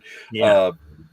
Do you find that you get, because this happens to me, you get like just blinders on for a particular line, and then you just well, I mean, and you just skip things that like literally just out of eyesight was what, you know, like you were looking for that. Yeah, generally when I start, I mean, at the moment I seem to be really susceptible to a new line. I don't know why, because again I've got no space, but generally, I mean, the Batman line I've started really considering now is because it's hung around in my mind. Like I said, about 2 days later, 3 days later, the Simpsons thing's gone. You know, so that's how I know it's not really something I want to collect. But the Batman line seems to be hanging around in my brain. I'm like, yeah, you know, I'm going to do it. There seems to be more of it around now. Yeah, and I think when I start collecting a new line, I go really heavy into it for maybe 2-3 weeks and fill a shelf. I manage to empty a shelf somehow in the room, and I'll fill a shelf. And then once I've filled a shelf, I feel that satisfies me. I'll now move on to maybe what I was collecting previous or something else. But I feel I've got to go really heavy in and just get enough to fill one shelf. So I don't just have one figure sat there on its own or 2 figures sat there on its own. But yeah, I find new lines at the moment. I'm finding. How about you, Dave, and new lines? Huh? Yeah. Huh? Hey, I don't ever pick up new lines. Never. Well, it's funny, Luke. You talk about watch or whatever. It was the new June films have really got me into wanting to pick up the LJ and June figures. I mean, there's 6 figures, and then there's the Sandworm, and then I think there's a couple of vehicles. I'm not quite sure about the vehicles, but it's a pretty small scale, small line. Yeah. So I'm really into trying to find those June figures, but of course, I'm like 20 years, 30 years too late, and they're really hard to find nowadays, especially with all the accessories. But I got very heavily into AD&D, and just that I was a bit laser focused on that for a while. Well, for maybe the year. So nearly getting towards the end of that, and then of course there'll be the playset at some point. But like you say, Luke, it's just space. All the stuff that I bought, and my display hasn't changed for like 2 years. It feels like, because all the new stuff I bought has gone into my son's room. It's just in bags. Well, Pete saw it under the bed, right? Didn't you? Oh yeah. He's got like freaking boxed Indiana Jones figures under the bed, and I'm like, can I sleep in here? I mean, we have a lovely guest room, but I'm like, can I? I'll just take a nap. Yeah, and that's the problem. So you get all these lines, and there's just nowhere to put it. But I really love the lines that are the small lines, like the 6 or so figures, maybe a little, one vehicle, whatever. I love those kind of lines. So June, I don't know why I've never got into June before, but June's cool. You know, Battlestar Galactica. Oh yeah, that was another line. Rogers. Yeah, I'm blaming Steve Darby collector for the Battlestar Galactica. That guy's got a lot to answer for, right? That guy's got a lot to answer. Such an enabler. Food Fighters is another line I'm trying to get into. Luke, I would move if I were you. Food Fighters. So we can't Crusher's fault. I don't live anywhere near him, but we've all got phones, haven't we? just every day I wake up to, yo, dude, have you got one of these? No, I No. haven't. Put it in the bundle. It's just like, yeah. Yeah, Steve you and make Steve that and I live pile. 5 minutes. He's a 5 minutes nightmare. apart, Steve and I live, and Yeah. that's dangerous. But we manage to kind of, whenever we say, "Oh, should we meet up?" We've always got something going on, so we never quite get to meet up. But yeah, no, Steve's a great guy. Absolutely. Yeah, I mean, I joke, but I've got to admit there are several things in my collection now that I firmly believe I would never have had if it weren't for Steve. He just has this ability to acquire things that I need, some things that are sort of quite high end. He never rushes me for money. He offers me just loads of time to pay for things. He's like, look, it's not going anywhere. I'll put it to one side. Yeah. You know, never pressures me for money. I mean, I always pay him, obviously, but never pressures me for money. So there are several things that I've got now that I genuinely don't believe I would have acquired without him. He just has this ability. But yeah, he's very, very good to me. Yeah, he really is. I'm just looking at Gap. He's got every belt. Because you only needed Daggets, don't Nice. you? Nice. You need both Daggets, Dave. I think you mentioned. Dave it. needs the the tan Daggett I've got coming from the States. It's the brown one I'm looking for. But yeah, like the seeing- brown and the tan one. yeah, seeing Gap's comment there, that reminds me of the latest Leicester Vintage Toy Shop on Tour video. They visited Lost in Toys, which I wanted to go and visit because Lost in Toys, I meet them at the shows. I meet them at Sounddown every time, and they always have good stuff. And I bought all sorts of awesome stuff from them. And then they went and visited this collector who had an amazing collection, but he had a specialist Battlestar Galactica area in his room, and it was just like full of all this stuff that I've never seen before. It was amazing. So if you're into Battlestar, then watch the latest Toy Shop on Tour from. I from have so much YouTube to catch up on. Yeah. Even Jeff Barker, I think, is into the Battlestar Galactica, isn't he, Scuba? Yep. Oh yeah. Has he got it? Has he got all the figures, or is he still in the? I think he has all the figures loose. Yeah. Okay. And then, Dave, you've got to get onto the upscaled vehicles. So Yeah, from Well, Tom Bergeron. Talking That's of it. Steve, Yeah, Rob Steve Bergeron. offered me one of those, and I turned it down. Geek Candy Labs. And maybe I shouldn't That have done. Viper is Yeah, the Viper. It was the Viper. Yeah. the Viper, and then the because the Lean one of my Ram. favorite episodes, two-parter, the Gun on Ice Planet Zero. You know, it's a two-parter where they crash land and they got to live in the Ram. You know, for life support. Oh, I love it. Yeah. Yep. Matt's got And- the Ram, haven't you, Matt? Yeah, I got the Land Ram, the upscaled one. Yeah. I can't afford the real version No, I don't. Yeah, from Mattel. I've never. Even in America, where's that at? I've never went. There it is. We That's had one. The Ram is the Ram. The one with the is that the vehicle, the wheeled vehicle? Is that the Ram? Yeah. Is that, yeah. Mhm. Yeah. The guy in Leicester Vintage has that. Yeah, So yeah, he has that. He had it in an acrylic case. yeah. Looked awesome. Amazing. Something you'd have to look after for sure if you got that. Do you have a spreadsheet, Scoob? Because like I know Dave in his last video goes, even a spreadsheet fails me. And I know Scotty's got something similar, maybe like keeps track Yeah, I've of got a what he's. spreadsheet. Yeah, Yeah. I don't think any. I don't. I have some loose toy notes, you know, on my phone, like GI Joe issues that I'm looking Yeah. for, that kind of stuff. But Yeah. other than that, I'm just seat of my pants. Yeah, Yeah. yeah. I'm same as you, Scuba. I have a few Yeah. notes on my Yeah. phone, but it's generally all up Yep. here. Yeah, I do make mistakes, but Yeah. The problem You is got those now. out the window. I write a list, and then as soon as I get in there, I don't use it anyway. I'm too busy. Yeah, running you're around. like, well, I didn't see Yeah. any of that, but I did buy this. Yeah, the spreadsheet does appeal to me massively. However, it didn't really occur to me to do it from the start, and now Yeah. I'm far too deep in. I know, Trying to that's create what- a spreadsheet now would be a nightmare. So Yeah. yeah. Just So like That's, GI that's Joe like, alone. Oh no, I was That's just going to ask fucking Dave. insane. Did you do your spreadsheet from the start, or did you get some way along and think I've got to catalog this? From nearly the start. It wasn't right from the start. It was maybe a couple of years in, and then I thought I need to catalogue this. And ever since then, I've been kept it up to date. And having spoken to Adam, I've now added a dashboard tab, and I've got kind of overall stats and stuff like that, which is really nice. Oh, Dang. So I've got to thank Adam for that. But I'm not. I'm going to say it wasn't a spreadsheet failure. I'm going to say it was probably a drunken brain failure because I think my brain was just still full of gins that morning. It really was. So yeah, I'm not going to blame the spreadsheet. Yeah.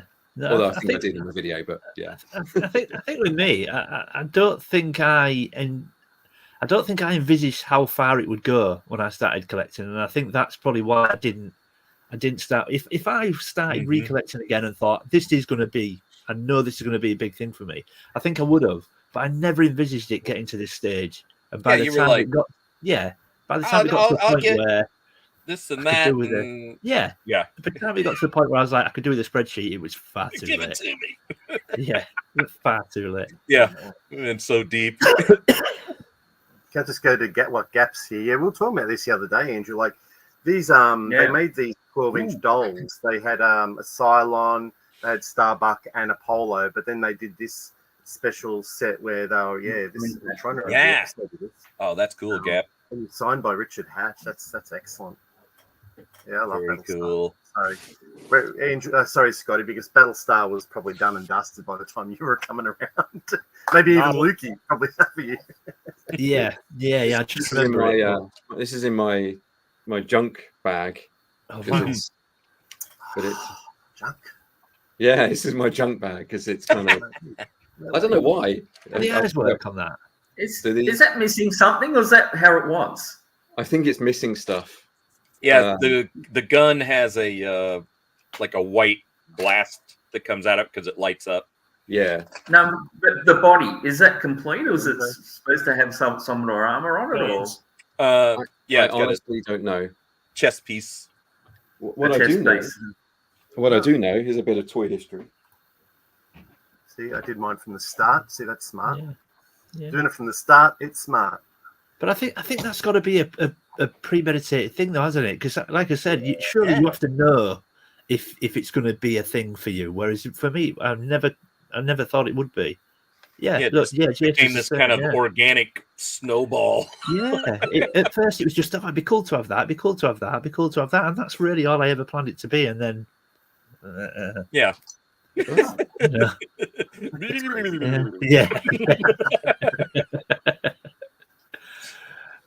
I can't watch Scott's videos anymore. His Collecticons, because every time he shows these Collecticon videos, I go, I didn't see that. I didn't see that. I didn't see that. Yes. What am I doing at a Collecticon? I'll just send Scott. He can get all my. That's why I love watching everybody's videos, because I'll pause it and I'll just take it in for a minute. Yeah. Like, look at that. Yeah, so here's a bit of toy history for you. So there's the Cylon, and then this figure is from Major Matt Mason. I can't remember the guy's name now. But do you notice something about the bodies? The body. We got that. Wow. That's cool. Reused. Yeah. So I don't know what came first. I'm assuming Major Matt Mason came first. I'm not sure. Yeah, Mason. Yeah. And he's kind of. So he is complete, but this guy unfortunately is not complete. Is Matt Mason is he earlier 70s or is he 60s? 50s. Matt Mason's 50s. 50s. Yeah, okay. But still Mattel. I'm looking at my Major Matt Mason space station box, which is like right. Oh, you have a space station box? Wow. Yep. I would love to get the astronauts. I've got the alien guy, which you saw, Pete, right? I've got the alien guy. Yeah. I'd love to get some of the astronauts. 67. There we go. There we go. Come here, baby. I'll bring him down. Okay, wait. We'll make you big now. Nice. There we go. Wow. Yeah. Wow. He was a bendy figure, wasn't he? Yeah. Okay. Mm-hmm. Yeah. That's incredible. How's they stacked up over the years? So has the rubber on those sort of figures, do they perish or? Really well, because I've got him upstairs now. Granted, I don't pose him repeatedly, but yeah, the rubber's held up much better than, say, like an Action Man wetsuit. Yeah, and the rubber on Steve Austin's arm. Right? Yeah. It's perished many moons ago. It's pretty cool. I have that I have the space station, the set itself upstairs in the bedroom. Big bills, I understand. we have Pete says we have liftoff. Sky rockets in flight. Woo! Afternoon delight. Whoop! She's got She-Ra and stuff in there too. So That's like that reminds me of the Big Bang episode when Howard says, "Request permission to dock." Yeah. We have a liftoff. Yeah. Is this what Dave? Is this what your spreadsheet would look like, or Scotty? Money spent, date purchased. I mean, mine has all the details of it. You know, what the condition that it's in, because I then use it to get a quick sense of whether I can upgrade, if it's complete or not, if it's on card, whatever. But I do also record, you know, how much I paid for it, kind of thing, just as a record, which is not great because it just means I've got a quick reference of how much I've spent on toys. But like, yeah, don't look at that aggregate box at the bottom. Yeah, no, never highlight the F column or whatever. Just could have bought a Lamborghini. Yeah. That's right. I mean, but it sounds like Adam takes it to a whole nother level than I do. Mine's quite primitive because I just didn't think at the start to track everything. But yeah, here's a question: Is there Control F to work out if I've got something or not? You know, it's a handy thing to have.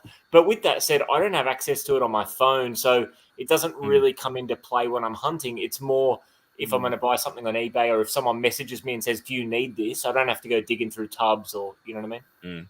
Google spreadsheet is what I would suggest, and then you can have it on your phone. Because I have a spreadsheet on my phone through Google spreadsheet.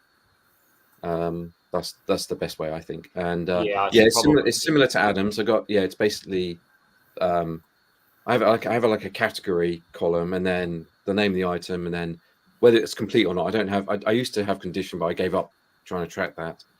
I have the toy maker, and then the quantity in case you've got multiples of it. It's similar kind of stuff, yeah. What was Have you got Galactica Warrior? I'm not sure. See if it'll do it. What's that? What? That can't do it. What's that? The thumbs up? Oh yeah. This is what we were talking about the other day, wasn't it? We're doing it. What? It's double thumbs up is the. No, it's not doing it on mine now. Oh, there you go. Cool. What the heck?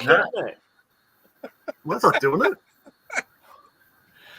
Yeah, but it was doing it. It was doing it on our Insta call the other night, wasn't it? But yeah, what do? Yeah. So what? Yeah, it's weird that yours is still doing it, David. Yeah. So let me ask you guys this: Is there an app out there yet that is all encompassing in toy lines, or because every time I run across one, it feels like this is just GI Joe, like a checklist. Yeah. No, I don't know, but that would be awesome. Not that I've seen that covers all toy lines or multiple Keep toy lines. that quiet, Scuba. We'll talk about that later. There can't be an app out there that covers everything. That's an idea. Captain Laser was Big Jim that Mattel reused. Okay. Oh, Captain Laser, yes. Captain Laser, yeah. Do you have one of that? Anyone got one of a Captain Laser? Imagine Rick must have one. Is that what that was called? That's Captain Laser? Is that Captain Laser? Laser? Captain Laser, right? He's got a freaking laser. Captain Laser. Yeah, there you go. Is he ill-tempered? Lasers.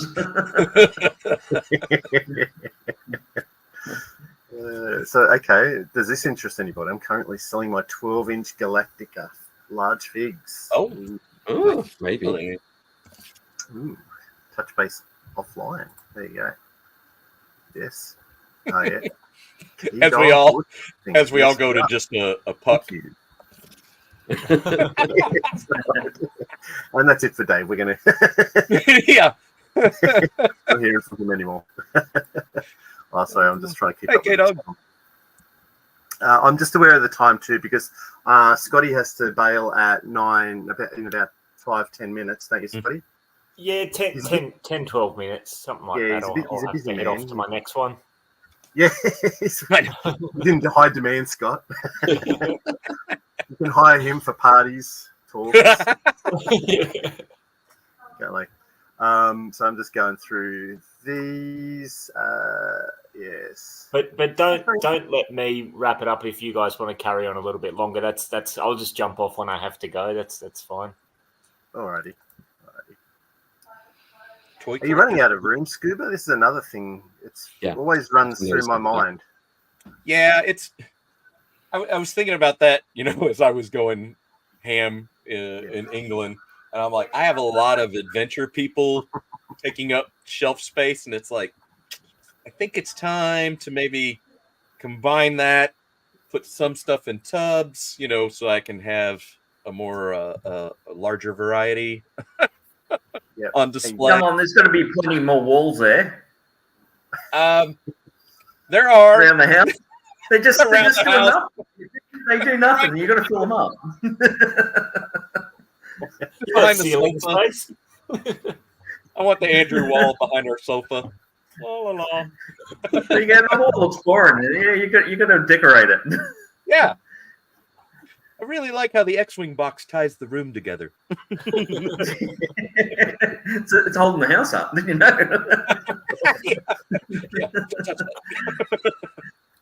There you go. What's this? Dinner. Yes, I'm aware of that too. I'm aware that it's quite late in the UK now. It's probably heading on midnight, and then I know Scuba as well. It was just before dinner time, so yeah, it's actually probably easier for Andrew and I. We'll just hang out and talk to each other after all you guys leave. So I think I've been told that this is my room and I can't really expand outside my domain. This is my domain. Yeah, snap. You too as well, Luke. Yeah.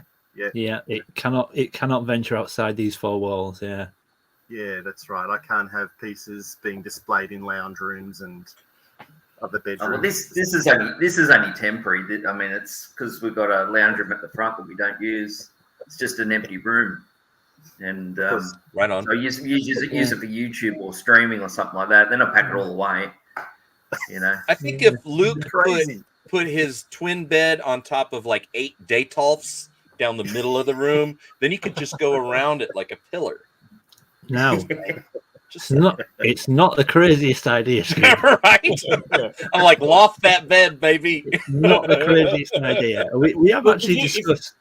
Sorry, if you just sleep in the car, that'll create more room.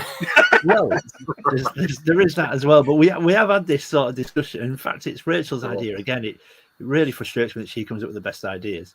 Because it was Rachel's idea to get rid of the Detolfs, even though that was an awful idea because I love the Detolfs and it would definitely give me more space, which it has. But she's also suggested the bed base can be replaced in here, and we've measured it, and you can get these bookcases from IKEA. They're like cubes. I think they're called Kallax cubes. A lot of people use them. And if you put two of the long ones together, they form the same size as my current bed base. So she's like, why don't you just put two together, lay them flat on the floor, put a base on it, a wooden, and then your mattress on the top. And then you've got a bed frame that houses your toys. You've got another 6 or 7 cubes that you can display around your bed. And I'm like, that's an amazing idea. Like, right, yeah, we're clearly doing that. So, so that's going to create more display space. For a pretty inexpensive, base. Yeah, I mean the cubes that I need in total is about £100. Yes, and then you can light them, and you basically have the bed frame as display space. So it's a great idea, but I try not to tell her that. I go sit there and I go, you might have something, and then when she goes out, I'm like, right, that's brilliant. That's it. Ordered from IKEA, shipping tomorrow. Didn't IKEA get rid of all their Detolfs? Yeah, they're not making them anymore. They're not doing it. I don't know, right? I don't know. Is that true? Yeah, they're popular, weren't they, as well? It's crazy because that was an international. Well, it's great for all collectors. I know so many people that use them. Yeah. Like that's not just us. It'd be like all type of collectors. That always amazed me that they're shipping these around the globe to all these IKEA stores, and every time you opened one, it's intact. I mean, all this glass, you're like, ow. Yeah. Even Adam's saying there he lives alone, but he imposes his own rules upon himself. Yeah. I guess, otherwise you could become a hoarder. You'd be walking through your house aisles of toys, wouldn't you? I've got to admit, if I lived alone, aisles of toys. If I lived alone, it'd be in every room. Yeah. I just know it would be. I just know it would be. You're like, this is my mask room. Yeah. This is my Star Wars room. No wall would be safe in any room. Yeah. You, Scotty, like you're happy just to keep it to the one room? You don't want to expand out? I'm with Adam. I'm happy to keep it to the one room, but it's also a practical thing because my collection room, it doesn't have any windows, so it's all completely dark in here. Ooh, the rest of my apartment gets a ton of light, so I don't know. Look, then I'd be concerned. Black about spray that. paint, some wood, then curtains for just to dress it out. What light? But with that said, I still do have some room. Plus, I think I'll let it go into the hallway that comes into this room. So I've got a little bit of room for expansion there. But maybe I'll have a different tune once I actually utilize all that space. Maybe that rule will we'll revise that. We'll revisit it. But for now, I've got enough space. I'm happy to stick to it. Scotty, I told you those kitchen cupboards don't need the doors. You just take them off. Yeah. You just the glasses. A plate. How much more space?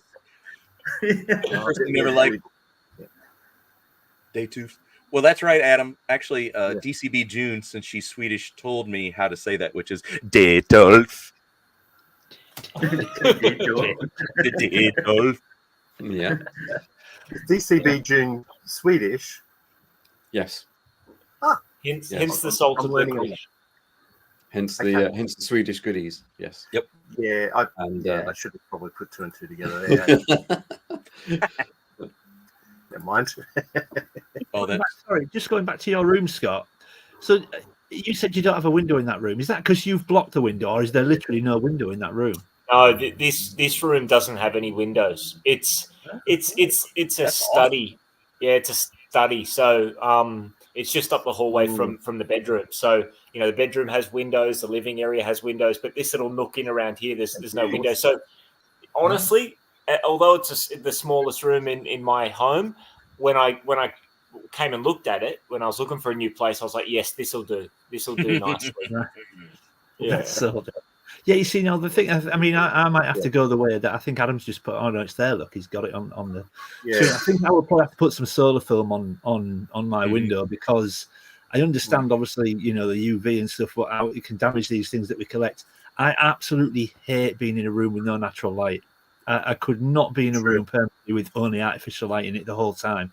I absolutely love natural daylight. So, but obviously, as soon as I open my blinds, I think it's facing straight at the window. I was like, so I'm gonna have to put something on the window, I think, so I can still have the blind open, yet kind of feel there is some protection from. But yeah, I don't. Good idea. I would struggle with a room without natural light. I really would. Yeah, me too. Andrew's always on.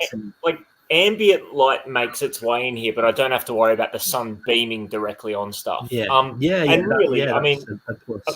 from ambient light still affects them, because when I had a gap before I moved, I had a fair sized garage, and it was done inside. It was gyp rocked and everything like that, and I had it was like a sunblock curtains, but up the top, the light in the morning Master came in, bounced off the roof and then down onto some of my Buck Rogers figures.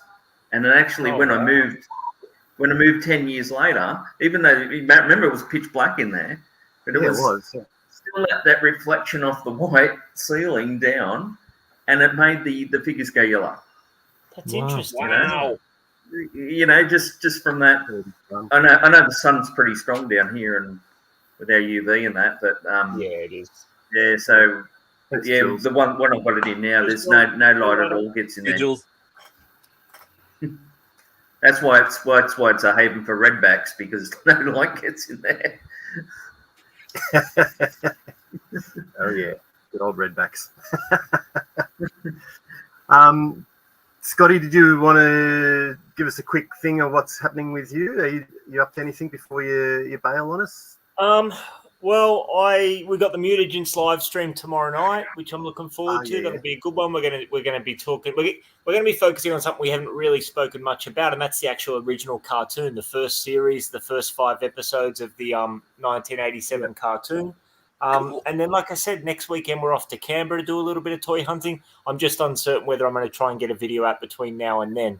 I don't know.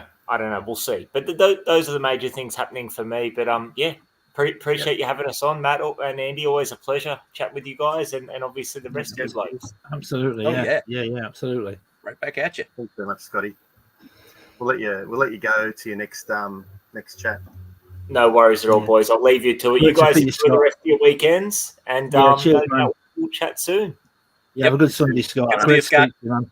Cheers, guys. Catch you later.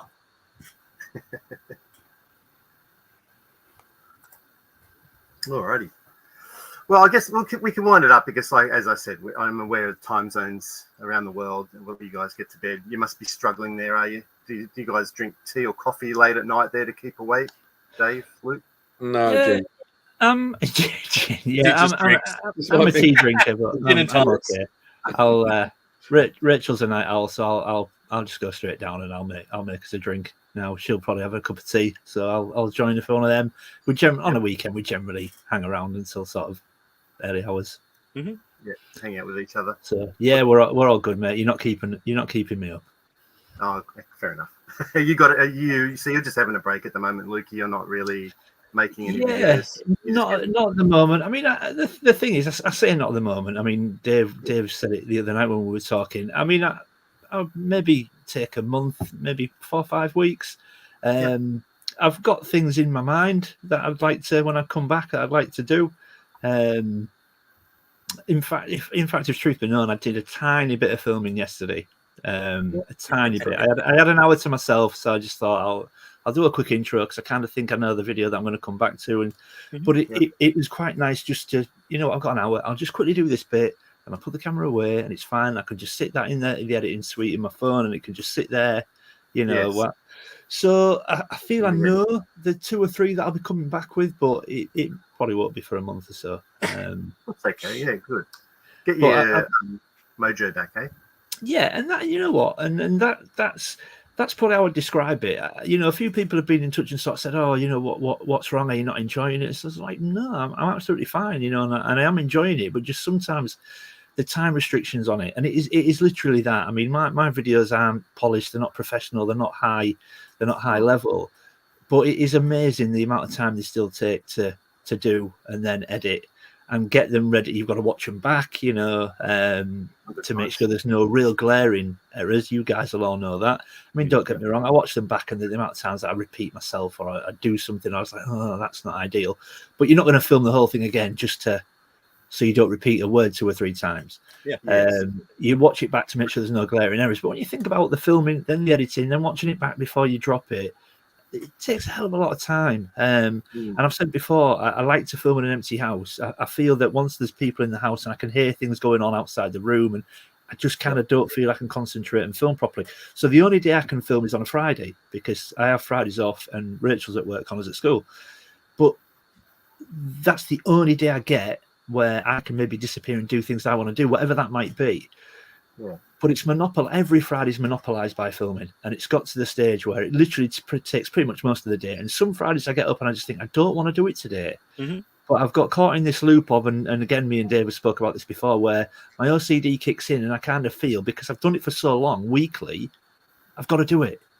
And there are videos that are out on the channel where I think if you knew and you listen for it, you could probably tell in my voice the videos where I'm not into it and the videos where I am, because I've made some videos that when I just really out up for it, so I just get it out there, just quickly film it, talk about it, get it out. You can probably tell if you listen back and listen for it. So I just thought, you know what, I'm not going to do it. I don't need to do it. My channel creeps with subs and creeps with views. it's not like it's going to harm my channel growth wise if I don't do weekly videos. So I just thought I'll take a month or so off, and then when I come back, I'll just do fortnightly. And the way the plan is that if I stagger Friday filming, so I'll film on Friday, not the next, film the next, not the next, and then I stagger the Sundays where I drop them. In theory, every time I film on the Friday, every time I film, I should have 9 days to edit and get it ready before dropping it. Whereas there are times where I film on a Friday when I was doing it weekly, and it had to be out on the Sunday. So I had 2 days to film, edit, get it out, and it was just too. In the end, it was just too much. Yeah, it makes your weekend like. Yeah. So and you're working full time too. I mean, that was a long answer for a short question there, Matt. But it already it's quite nice just to have some time no off. pressure of filming. Yeah, it's quite nice. 100%. Understand 100%. Yeah. So we'll go to Dave. I'm fine. Yeah.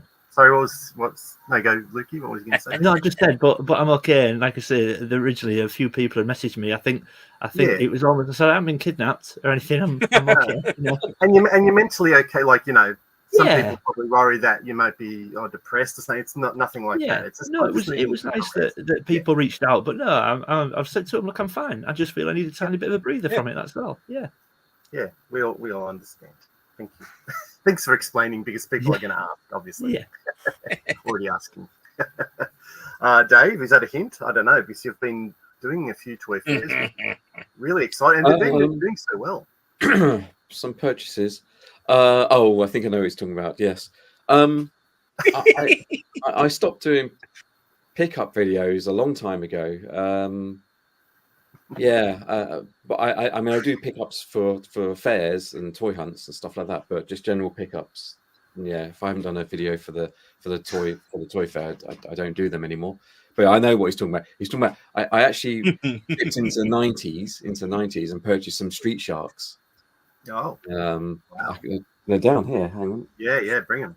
I wish I had videoed Dave, Himmin, and Han over whether he should buy these or not. For what? Like about an hour and a half? Yeah, he's a strictly pre-90s man, isn't he? Or he was. He was. Not now. So this is like Retro Hunter. The guy had some amazing Street Sharks. So I was trying to decide which ones to go for. Anyway, I thought I'd go for the classics. So I got Ripster and Ripster, in box. Oh wow, they're miles bigger than what I thought, and they come in boxes as well. I thought they were on cans. Yeah. That's pretty It's cool. so great, and the shark's in the shark cage, which I love as a diver.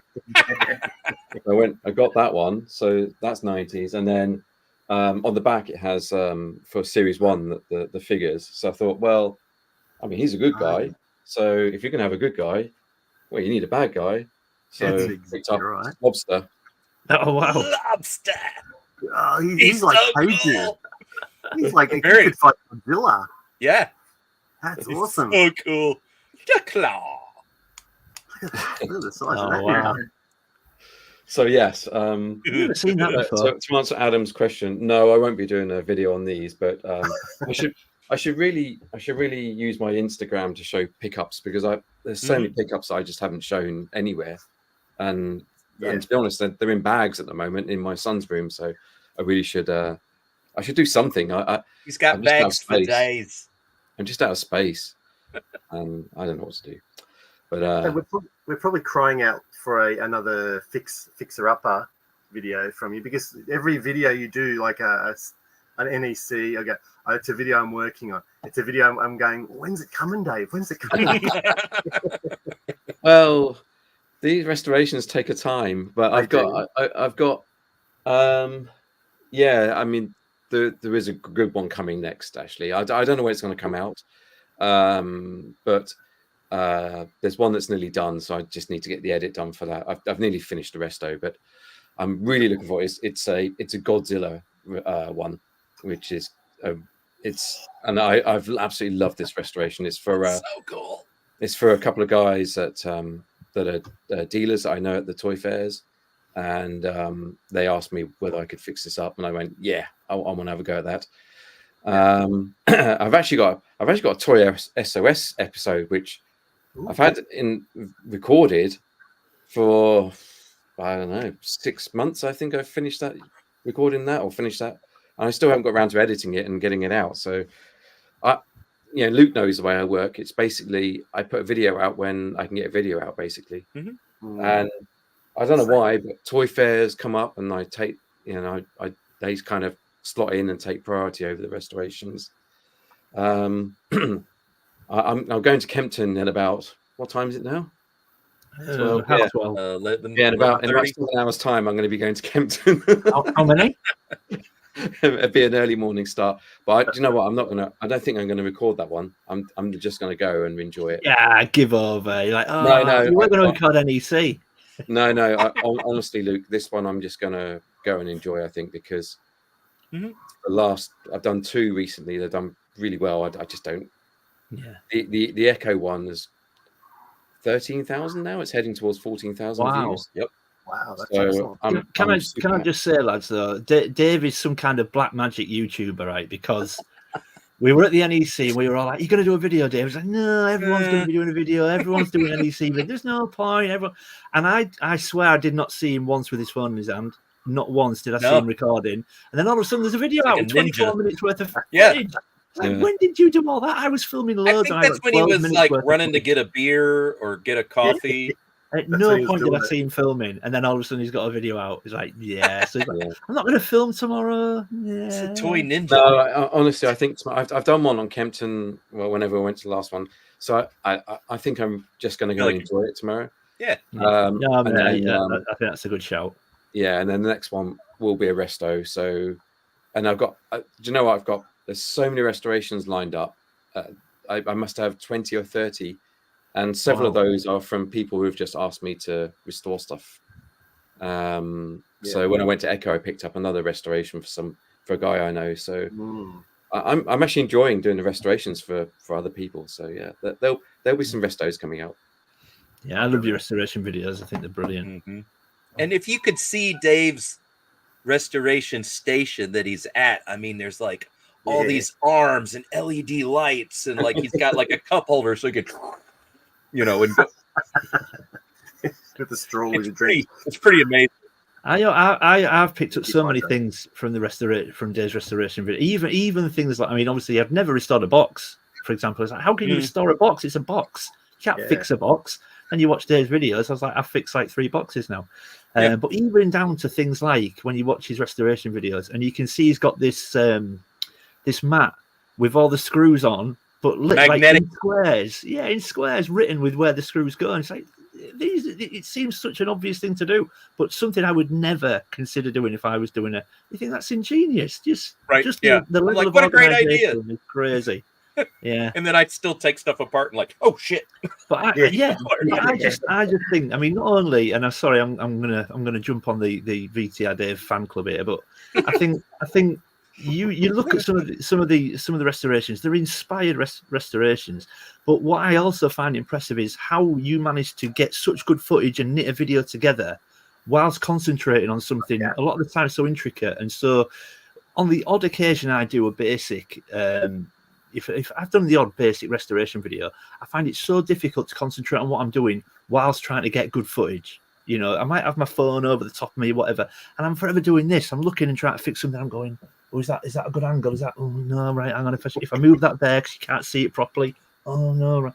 And all the while I'm trying to concentrate. So I think the fact you do what you do and make such good videos out of it, for me, I just think it's right up there with the best. It really is. Oh, well, thanks for those. Very, very kind. Honestly, I genuinely, I think, mask restorations alone and how intricately built those are. It's just rings bananas. Things bouncing everywhere, and just I'd lose my.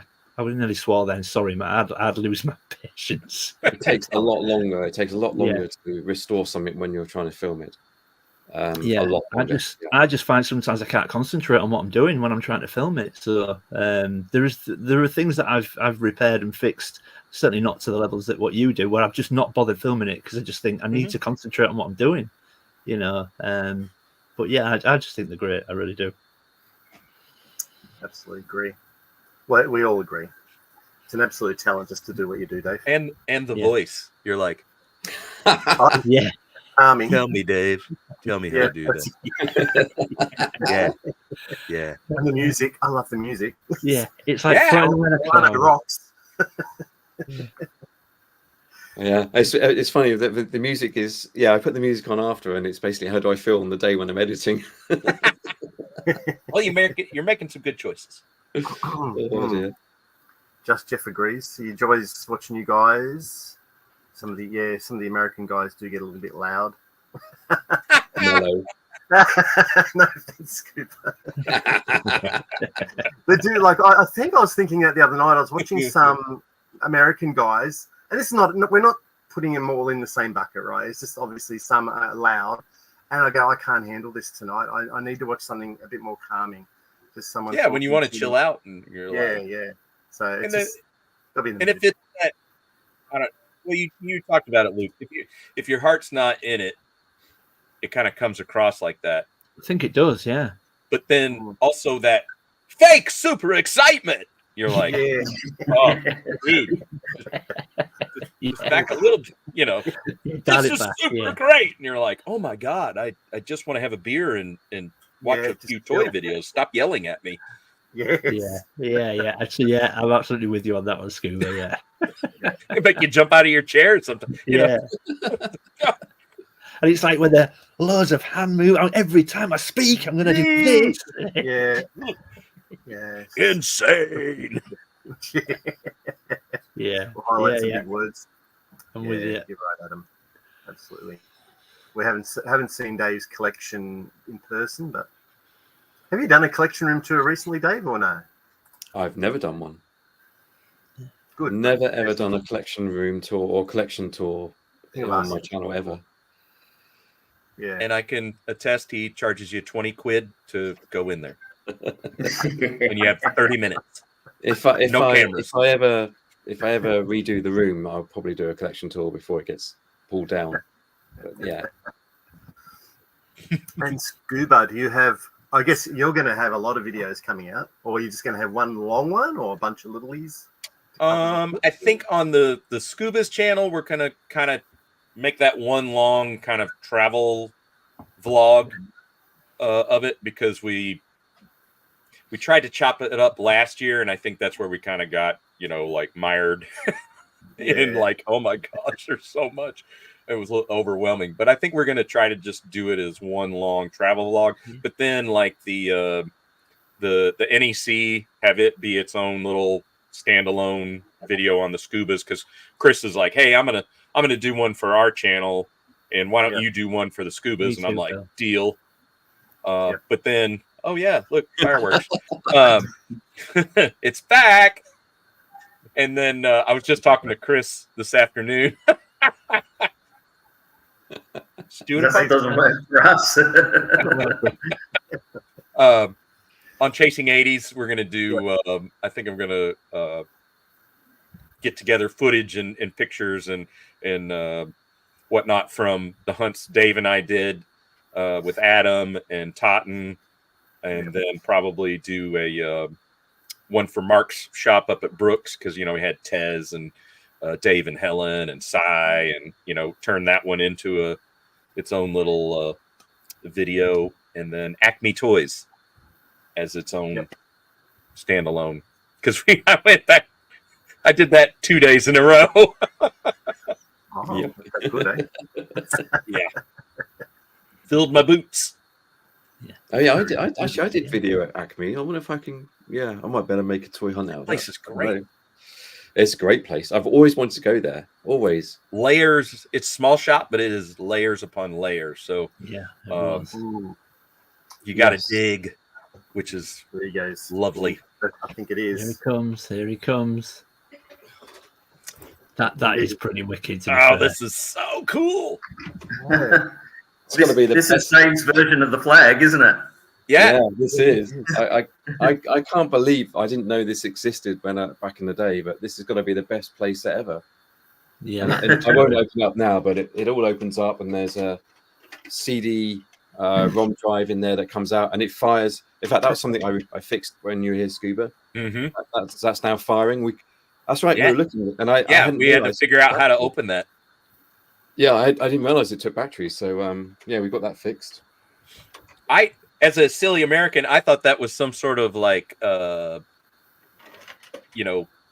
British, mini Mac computer, and he was like, "It's a toy." It all opens up and everything. And so cool. Yeah, it is cool. Tons of features.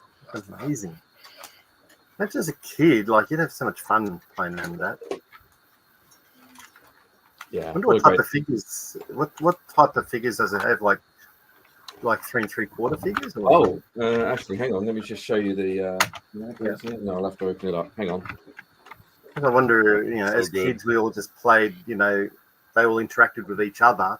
Didn't matter if they were G.I. Joe or Star Wars. So This is talking of new lines. This is a new line I'm collecting, which is why I have this playset.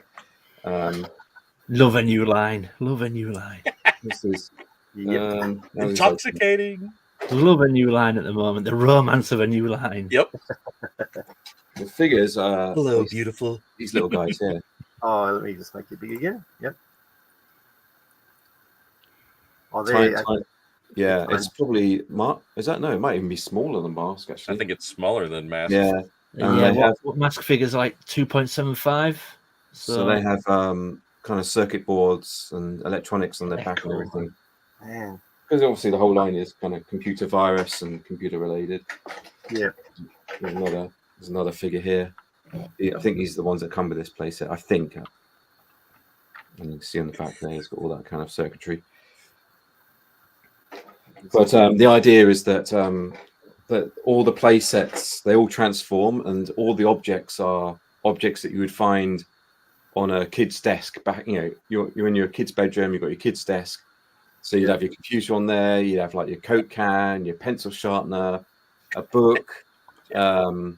What else is there? Crikey, there's all sorts of stuff. So all football. All these kind of everyday objects that you'd find on a kid's room. And they all transform basically into these kind of wicked. It's such a great idea. Yeah, it is awesome. So yeah, it was Computer Warriors in the US, and then the UK it was called Computer Force. I don't know why they changed the name in the UK. Well, yeah, they do that a lot. Well, they did back then. I don't know if they do it now. Sorry, I saw Jeff's comment while Dave was showing that, so I just grabbed it for him. But you grabbed the stiletto?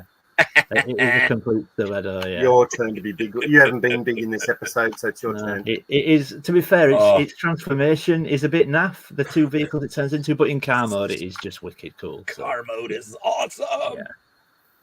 And Gloria Baker and a cloner at the back, but yeah, I do. You know what? In the mask community, stiletto don't get a lot of love, but I actually think it's awesome. It's not a lot of people like it. I love it. But obviously, it's split second series, so series 4 don't get a huge amount of affection. But in car mode, I think it looks wicked. In transformation mode, it's a bit naff. But yeah, who doesn't love a Lamborghini Countach? Right? Yeah. Talking of restorations that are taking a very long time. That is one that is taking a very long time. But that did need some resto, though, didn't it? well, there's two. I'm restoring 2 of those stilettos. Right. But I started that a year ago, and I just haven't finished it. I don't know. Yeah, but I remember. I know the one I sent you needed some serious work, didn't it? Yeah. Can you remember when you sent that to me? That's how long ago I started it. It must be 2 years easily. 2 years ago. Easily must be. Yeah. So a 2-year-long resto at the moment. It happens, But I remember thinking when I offered it to you and started saying, look, this is the situation with it. It needs some serious work. So I'm still very, very keen to see what you do with it. But yeah, it was. I think I even said to you, look, if you want it, you can have it. But this is, and I actually thought you would be like, no, I'll get a better one. But yeah. Is it yellowed? Does it need the Robo Sun? Yes. Oh yeah. Yes, it does. Yeah, it needs everything. If I remember rightly. The snake oil gas tank, Border Hill. Yeah. Yeah, well, yeah. Mhm. I mean, obviously, Outlaw is a huge vehicle, and obviously, that Boulder thing Hill is massive massive. as well. But yeah, Outlaw was one that I was potentially going to pass That's because funny of the you size said of it. Boulder Hill and then- there, Luke.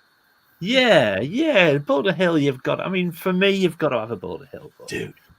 Um, So for anybody watching that doesn't know, my Boulder Hill came from Luke that he gifted last year on our trip, and we were downstairs, and he's like, "I've got something for you," and I was like, "Oh, all right," and Rachel made this huge spread of food, so I'm just like, "Nah, rah, rah, rah," and he's like, "Wha-bam, Boulder Hill," and I'm like, "What?"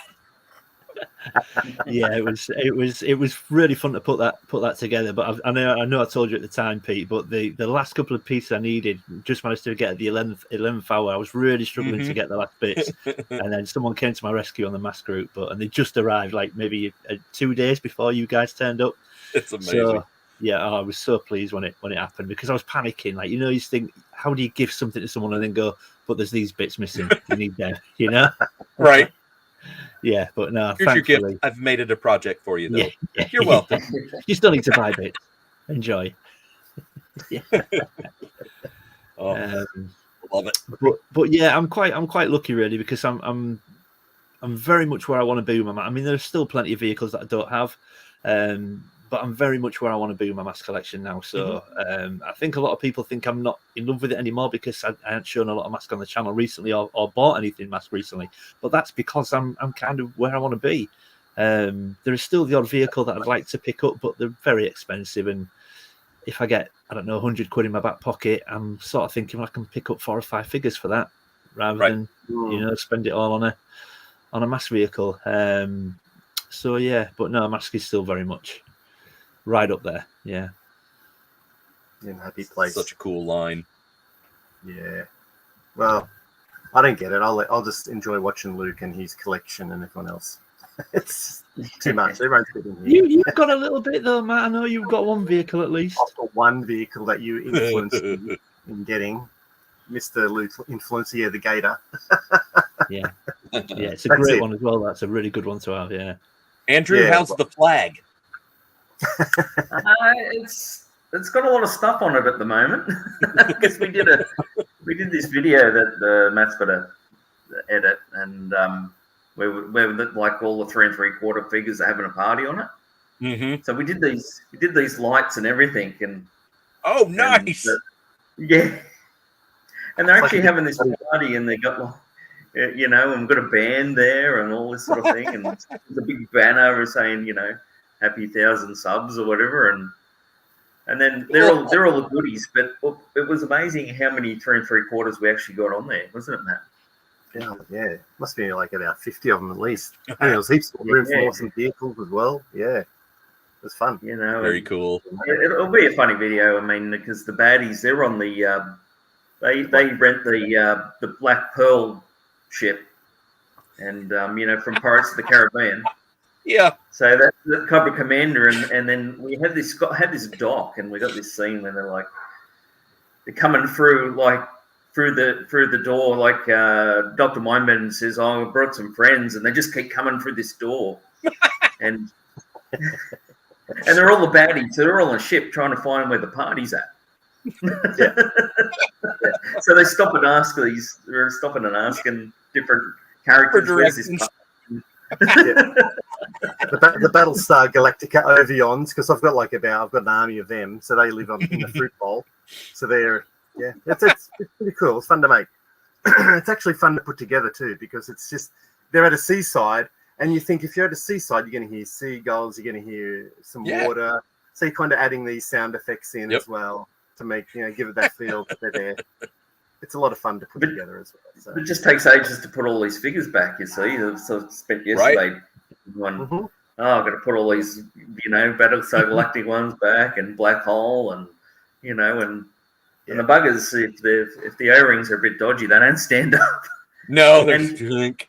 And with those like Battlestar Galactic, they don't have peg holes. Right. And all mine are little blue tack. Oh yeah. I don't like putting blue tack on the toys because it soaks into the plastic, and the blue tack, and Yeah. So, but I just anyway, wanted to it'll be. I mean, I uploaded the rest of the footage on Matt to edit. So, Yeah. And we got Dan coming over. So Ed5, Dan, he's coming over from South Australia this week. I think he leaves Tuesday. He's going to take a couple of days to get to my house. So we're going to be hanging out, and we're going to drag him down to Canberra with us, and we're going to meet up with Sci-Fi. I don't know if you know. You should know Sci-Fi. Yeah. We're going to hang out with him in Canberra. So Cool. it's our own little. We're calling it Ed5 Fest. I don't know. Ed5. The enigma that is Ed5. Ed5, yeah, Enigma. I've told him. He's like, Enigma. I'm like, yeah, and it's right, because he's kind of all of a sudden gone, and let's just do a live stream with Jeff Barker. Oh, okay. When's this happening? Yeah. Out of nowhere. Anything, you kind of feel anything can happen when Ed5's around. And now for something completely different. Yeah. And you don't need to add alcohol. It'll just happen. God love him. So we're looking forward to that. That's coming up this week, and hopefully, this guy, he's going to join us as well. For part of it, we're trying to wrangle him in for a bit of a visit too. So that'd be cool. Why not? Can you get use your mic to visit? Well, he's we're thinking of it, but like he's about 6 hours north or something. So I think Dan's going to drive. I think maybe after he's done with us, I think he's going to go up to Lismore and hang out with Mike. So cool. Yeah, wow. I think so. Yeah, it's a very busy upcoming week. Looking forward to it. Oh well, yeah, enjoy that. That'd be great. Yeah, that's gonna be cool. It's our own little get together. We don't have an NEC and echo or anything. But video everything, because things will happen. Clearly, no video evidence. Even when the police tell you to put your camera away. Video everything. Just video, because something will happen with Dan around. You just like know it will. Just video chest everything. pounded. Go there might be some drunk dance from Dan. You never know. So yeah, we'll record it. And I've got one of Scuba. We've got one of Scuba. Everyone's got that one of Scuba. Just sitting there drunk, and he's like, you don't need to be drunk to do that dance. A lot of fun. Thank you very much, boys, for hanging out and pleasure. Great. Always a pleasure. Yeah. It is a pleasure. Thanks, Scuba. I know. No problem. We've interrupted dinner. We've interrupted some sleep hours, but we had to get it Saturday. all to work. Sunday. That's it. It's a weekend, right? It's the weekend. We can all just hang out and have a bit of a chat. And thank you very much in the chat for hanging out with us. And thank you. Yeah, thanks, chat. Asking questions. It's always fun to have you guys. I'm sorry if I've missed out on any comments. It's always really hard between my eyes and the screen just scrolling. Sometimes I miss things. So really appreciate it. Have a fantastic rest of the weekend, everybody. And we'll see you soon. Thank you very much for joining us and keep clicking. And I better end the stream, eh? Otherwise.